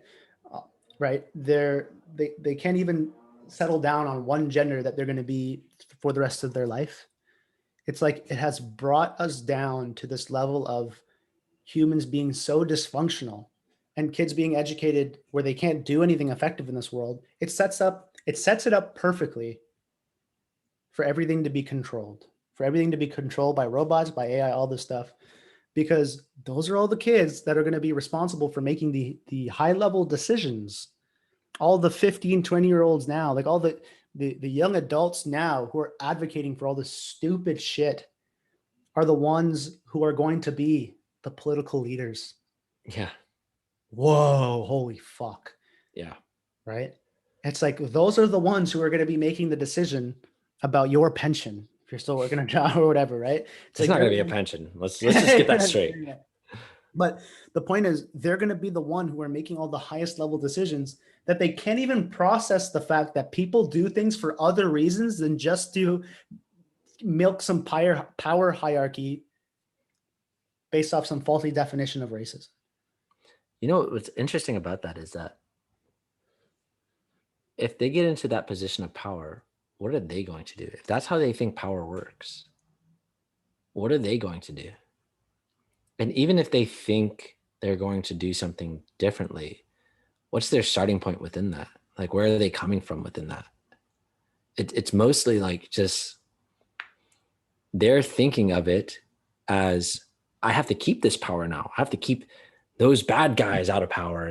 And here's the funny thing that I was looking at is like, I think it's already hit this point, but if racism is, or like if you're the privilege that you have is based off if you're benefiting from the power structure, it's like, doesn't that indicate that if Black people get on top, then they're now the racist ones because they're benefiting from the power structure? It's like, aren't we not already at that point? Yeah.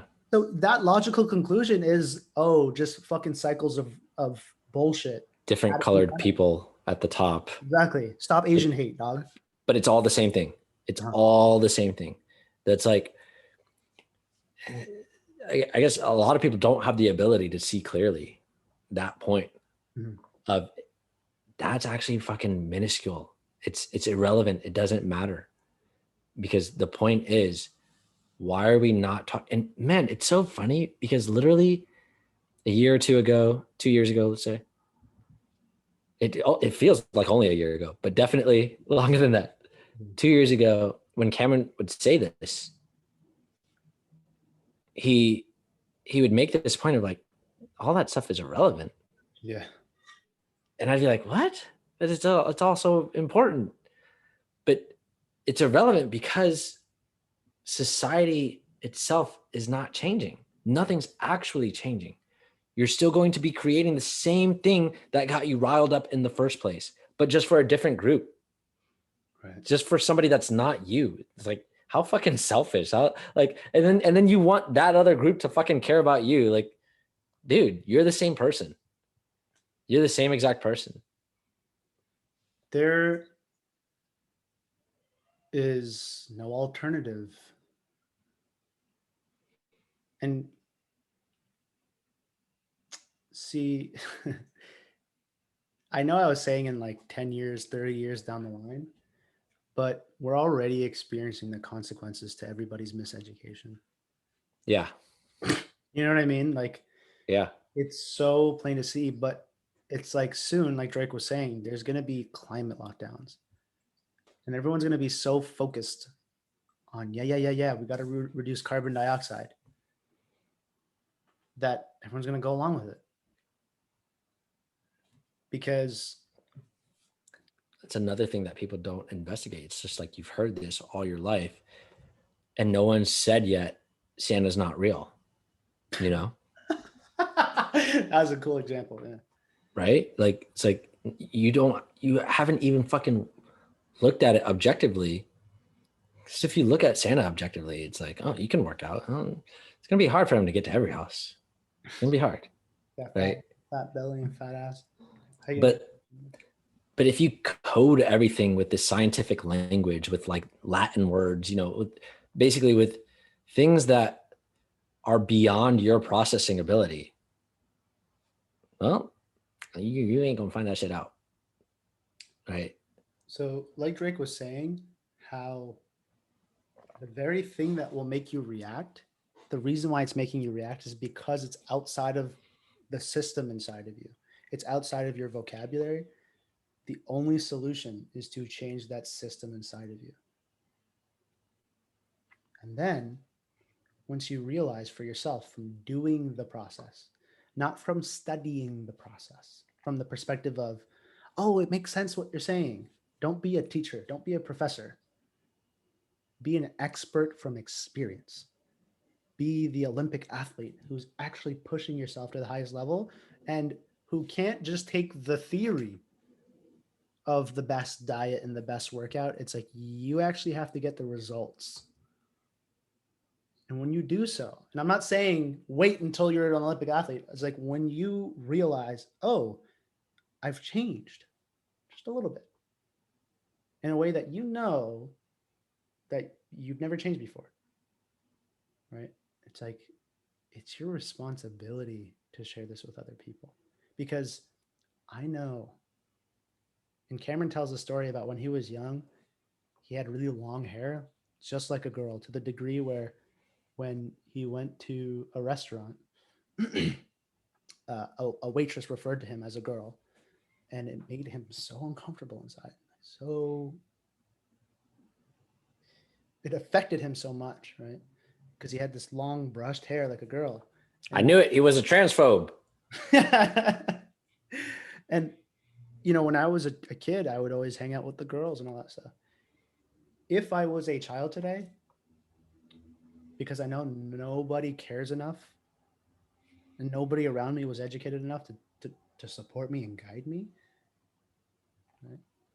I would have been some transgender kid that would have spent their entire fucking life confused and in anguish internally. I don't know who I am. Everybody's telling me who I am. Everybody in a position pushing me in one direction. Oh, you might cut out for a second there. Not very because I slapped it. Tapped it a little bit. But everybody in a position of authority is telling me to go this way, but it's like my body is like going through all kinds of stuff, right? It's like, how many girls go through a tomboy phase and then they hit puberty and they're like, damn, like I want to be feminine, right? Yeah. And same thing for dudes. It's like, you know, I mean, kids aren't that different when they're a child. Yeah. Right. But that's the whole point of puberty, and what defines a male and a female is their sexual organs. Puberty is when they really develop their sexual organs. Yeah. And I think a lot of people think we're advocating for, like, you gotta say, what are you doing with your hand like that? Slap. You don't hold your hand like that, you know.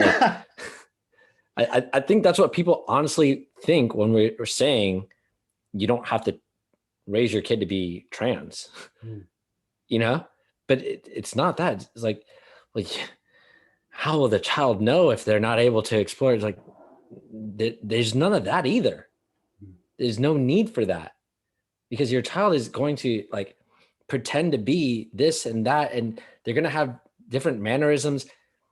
It's not like, oh, that's feminine, you can't do that, or that's masculine, are you a boy? Or it's really about supporting them in a way that they understand this is what you were born as.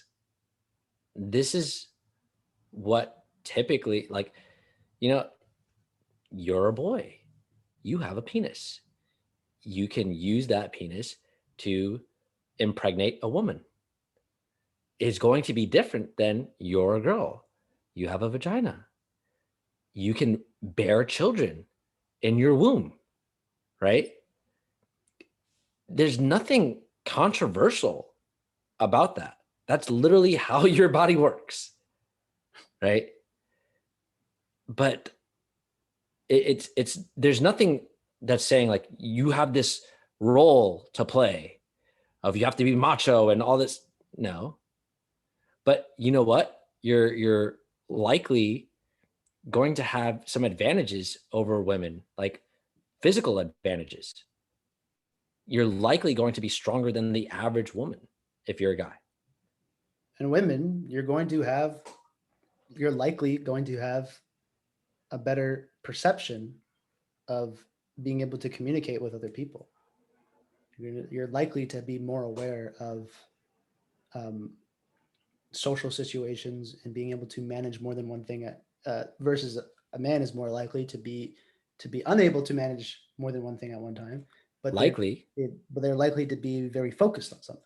Likely. And that does not excuse someone from not developing their social skills. Exactly. That does not excuse a man for, so, you know, if you're one of these people, which again, I don't see how you could make it through this fucking far in the podcast and you know, not be triggered by everything else that I've laid so many little traps for you, you know, to weed them out, you know, because really, if you're coming this far down, you're likely the kind of person who has the ability to see what we're saying.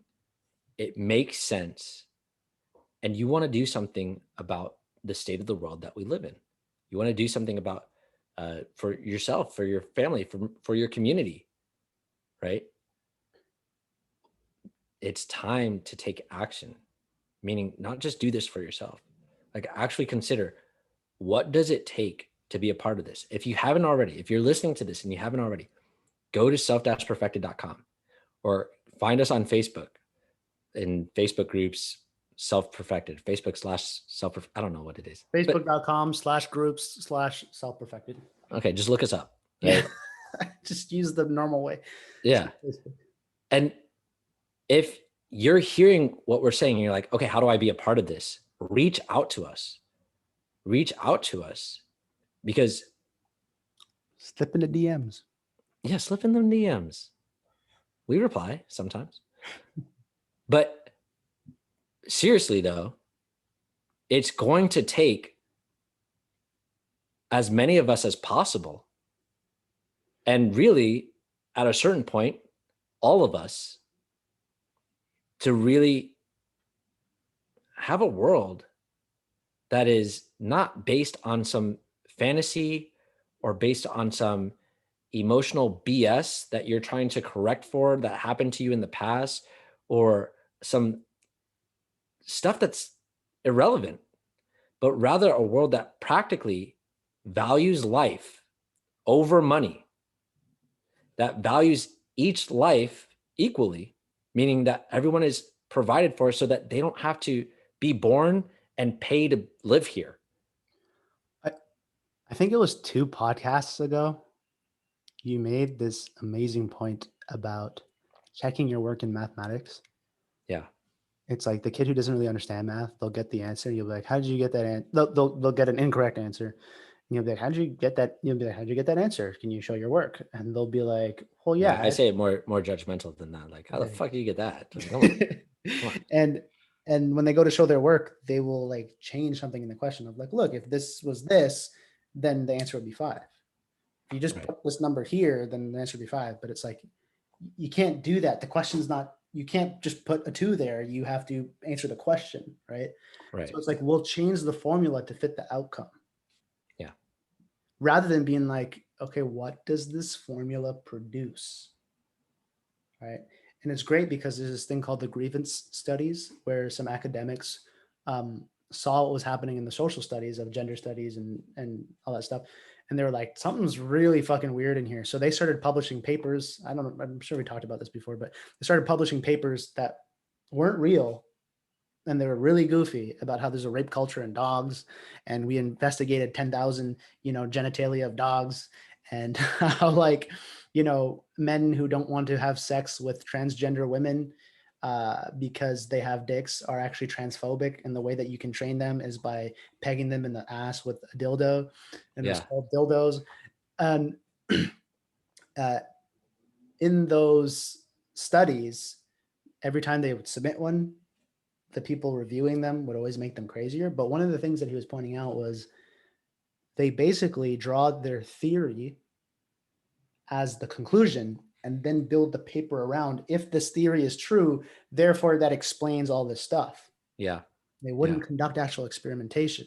And that would be accepted Yeah. into the highest literature, the peak of academia. That's how we're fucking living in our society. Let's assume that white people are evil, and based off that, that's going to explain all their behavior. Rather than being Right. like, okay, our assumption is that, then how could we explain, like, what would prove that? And then you'd be like, oh, doesn't make sense. Candace Owens can't be a white supremacist. She's black. You know Right. what I mean? But we throw that out the window. Right.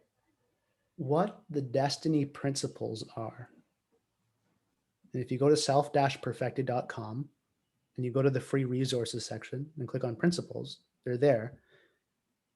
That was considering a world that's best for all, the outcome, and then creating the formula that would create that. Yeah. Now, that might seem like in contradiction of what I was saying with the math student who changes the initial question to make their answer correct, but it's being able to accurately measure what the outcome is of a formula. Right? Well, here's the thing, though. Here's the thing. The difference is you're taking the solution, what the solution needs to be, and then you're taking all the components of what we already have here and how they already interact with each other and what needs to change about them in order to come up with, oh, well, obviously what we need to be doing is doing what's best for all, considering all things, plants, animals, people, all things, and always, all the time. And how are you able to do that? Well, you have to be able to process a lot of information all at once. That means you have to build your vocabulary.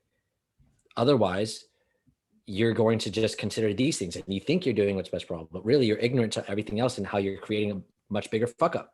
Like Which literally, is what, it is specifically that of why you'll see a policy implemented in society and it does not produce the desired outcome because the policymaker could not see all the effects of what implementing that policy would create. right. Right. Exactly. And so if you look at the common sense of if you don't do what's best for everybody in your family, for example, right? Let's say 2 parents and 3 kids, and one of the kids is like you're not providing for them, right? Because you're not doing what's best. You're only doing what's best for a couple of them. That is going to create consequences. That's why you should do what's best for all. The same thing with the principle is give as you want to receive. It's like if you want nutritious apples, but you water your tree with piss, it is going to produce the fruit that is based off what you gave it. So if you want to receive nutritious apples, you have to give the tree what it needs in order to produce that. That's why you should give as you would want to receive. So based off what Drake is saying, it's the destiny principles is taken into context the full consideration of how does everything work in this world. Don't take our word for it. Go look at it for yourself. For the people who are like, okay, how could you possibly, who was the one that's responsible for looking up all that stuff and who's so smart, to put that all together? Obviously not you. Stupid. So the point is, go look at it for yourself. Go poke holes in it. Reach out. Ask questions. How could this be best for all to do blah blah blah blah blah? Let's talk about it, right? Because that's the only way I learned it. Was me voicing my objections to Drake, and he's like, think about it like this. Voicing my objections to Cameron, be like, okay, well, when you're saying that, you're probably thinking about it in this way. But did you consider this? I'm like, oh, okay, yeah, true. Like, totally, yeah, you're right. So the point is, it's only through using your Technotutor to build your vocabulary and release the limitations in your vocabulary, which is some idea that you have about what it means to do what is best or to be honest or whatever it is. You have to let go of that so you can put new information into the word, right? That's cool, because there's a lot of like moralistic bullshit that's associated with the idea of doing what's best or being honest, or like, and Bernard makes this point of, I don't give a fuck if you trust me.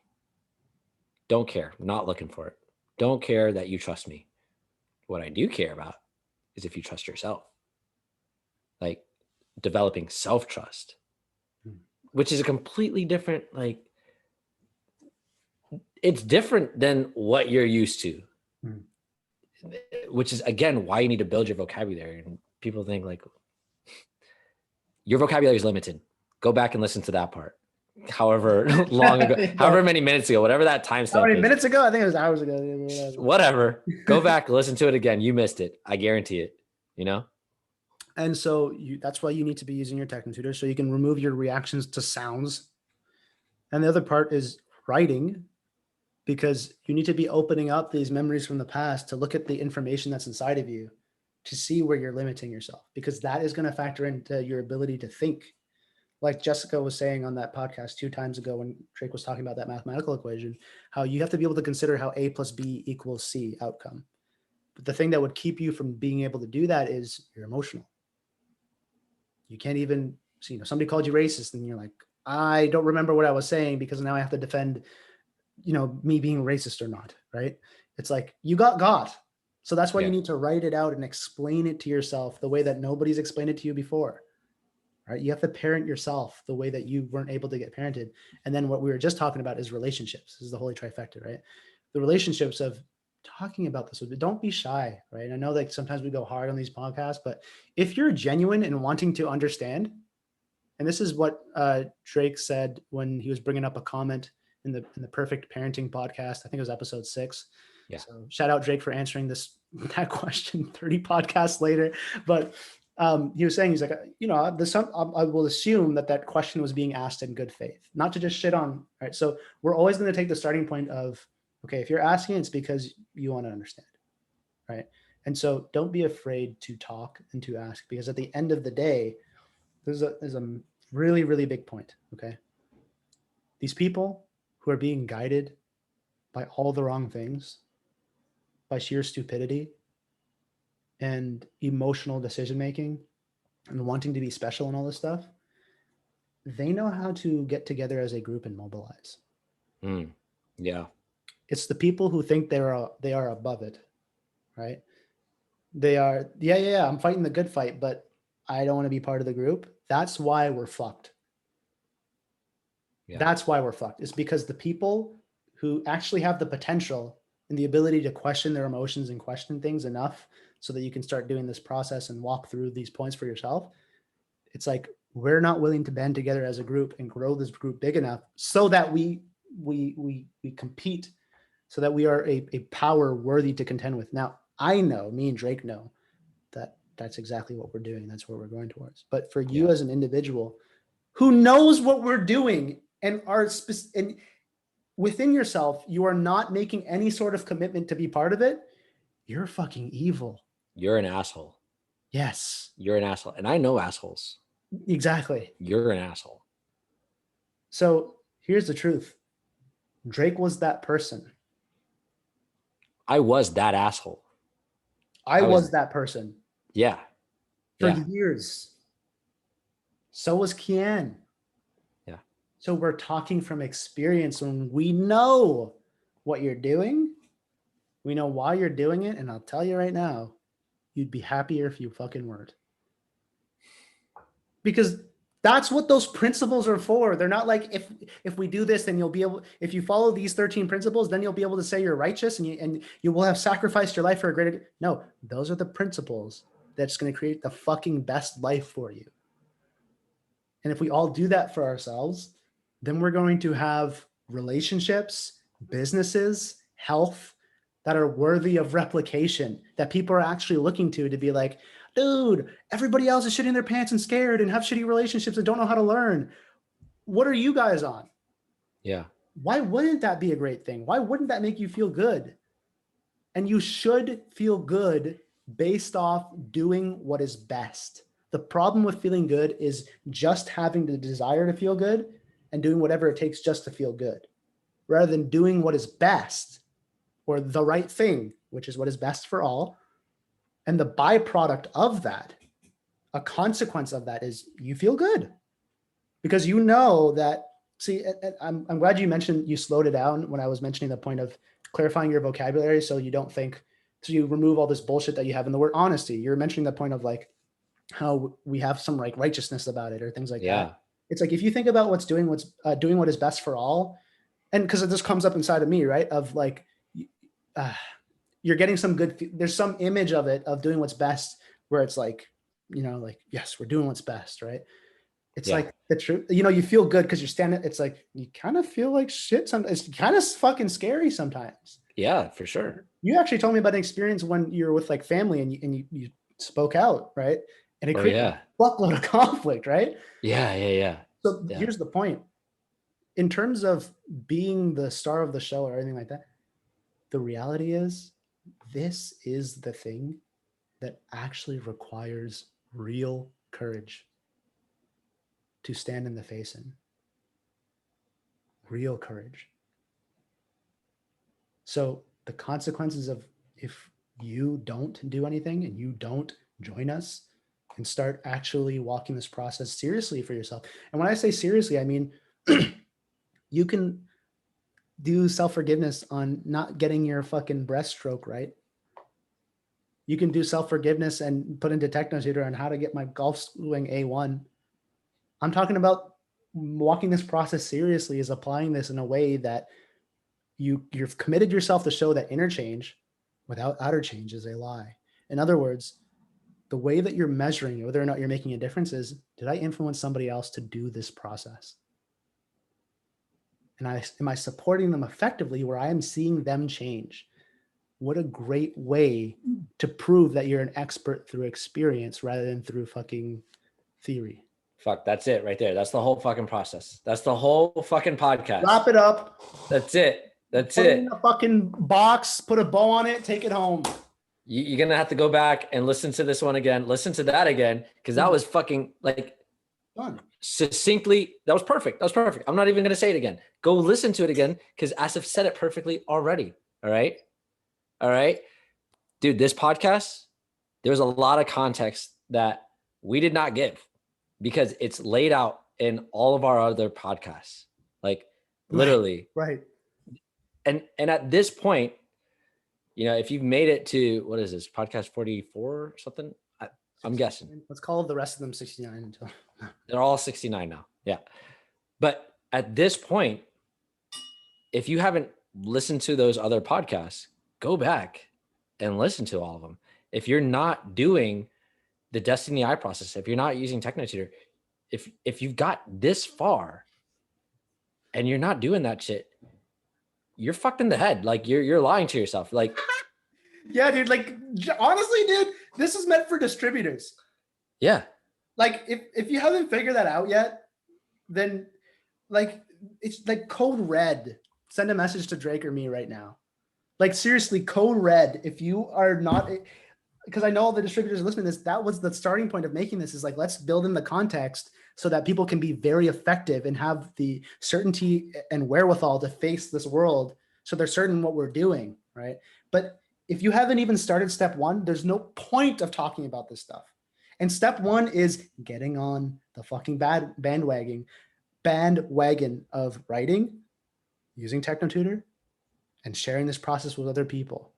Step one. And then grow from there. And then we can talk about how to get deeper into your process and, the context about energy and all this different stuff. But not just that. I'm saying that's step one from the perspective of actually changing this world. Because then it's like getting into politics, then changing the laws, then actually seeing the effect, the result of, all these people walked their process. They upgraded their vocabulary to the point where they actually care about themselves and their communities and their families and etc. And it shows in who they are practically. Like you can objectively see it and go, that person fucking cares. Not because they're like, oh, I care so much and I love everybody. No, it's like that person is doing what it takes to actually make sure that it's a society that is best, or their community is best, or what's actually being implemented is affecting everyone in a way that everyone is benefiting. That's when we can go further down that line. Step one, like Asif was saying, get TechnoTutor, participate in the group, do the writing, do the DIP process, right? Was there something I missed? Be a distributor. Share this. Share this with other people. That's it right there. Share this with other people. Share this with other people. The most important step. Also, like and share this podcast and comment, right? But step 0.5. Yeah, but share the process with other people, because if it's just you doing it, we ain't going nowhere.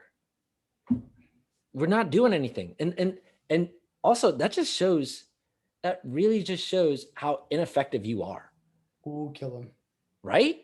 Like if you're just going to keep it for yourself, you're ineffective and you're not going to do anything anyway. Then it's like, what the fuck are you even doing with the tools? Like the amount of value that would bring to your life from using the tools on anything other than developing your communication with other people, being able to work out a relationship with a man or a woman or whoever, right? Like actually getting into a fruitful relationship, or actually being able to communicate in a way that somebody's like, whoa, I want to do what you're doing. That's going to actually bring fucking value to your life. Whatever else you're doing process on, you're probably the person who can't get consistent with the tools. You're probably the person who can't get consistent with the tools, who's not actually studying the Destiny material, who can't actually bring themselves to write every day because you're not actually applying it to something that would bring value to your life. Yeah. Ooh, yeah. Shit, dude. Get called. Yeah. And that's why you should share it. Yeah. Because then when you see somebody who you shared with having the result, it's a wild, like we're not doing this for the feeling, but fuck, that's a wild feeling. Yeah. Right? Yeah. Yeah. Like knowing that you're actually helping and seeing the results of it and just like, oh shit, like I had a hand in that. Like, yeah, they have to walk the process themselves, but if you didn't give them that opportunity, what would they have been doing? When you see it, it's like, oh shit, okay. And then you can see further, you can go further, you can actually do more with changing this world, because you can see the result. Like, oh, I did this, this is the result. Yeah. And then you don't have to like trust on faith. You can see practically when I do this. And how do you know you're pushing yourself? Here's a good measure that I just thought of. It's like when you're using TechnoTutor and writing out of fucking necessity. Because you're like, oh, dude, I'm about to go into a situation that's like I've never done before. You know what I'm talking about, right? Yeah, yeah, like I'm about to go present to this person that I'm totally afraid of because I've never even pushed myself to do something valuable in my life that I care to share it with somebody that I'm intimidated by. Right. Now I got to do my TechnoTutor to program myself to become equal to that person and let go of all the fears and all this. That's how you know that you're definitely pushing yourself, right? Yeah. It's when you don't have that and you're not actually pushing yourself, those are the people who are falling off and kind of wishy-washy. I'm like, I'm not really seeing results. It's because you're not doing anything important. Because you're not doing anything, period. Right. And so, okay, share this. Like I think we wrapped it up nicely. You know, this was fucking amazing. Fucking No, amazing. he's not bad, buddy. He's not Not bad. bad, buddy. Not bad. Me and Drake are starting our own spin-off podcast. This Okay, so I Not saw all the bad. comments. I saw all the comments flood in about where Cameron, Mitchell, and Jess are.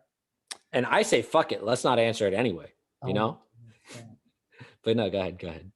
Oh, dude, I was going to pass it off to you to let them know where they all are. You know, Cameron, he got abducted by Yes. the last time he got abducted. Yeah. Um, He called us from the alien spaceship. right. He said he can't It's- make it.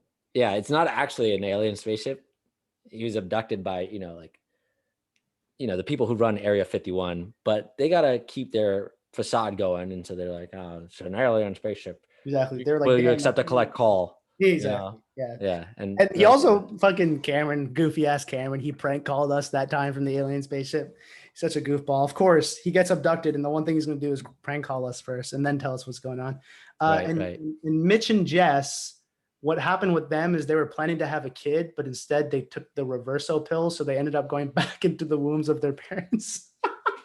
and we're waiting for them to be born again. Exactly. You know? Exactly. They're going to be born again, so it satisfies all the Christians. Exactly. You know? There you go. So that's what Mitch and Jess are doing for everybody. Me and Drake, I guess we're not doing anything important enough to get abducted or to go back into our parents' womb. So that's why. Yeah, but we decided to stick around, throw a little spice on the podcast. Just a little bit, just a little not bad, but Yeah.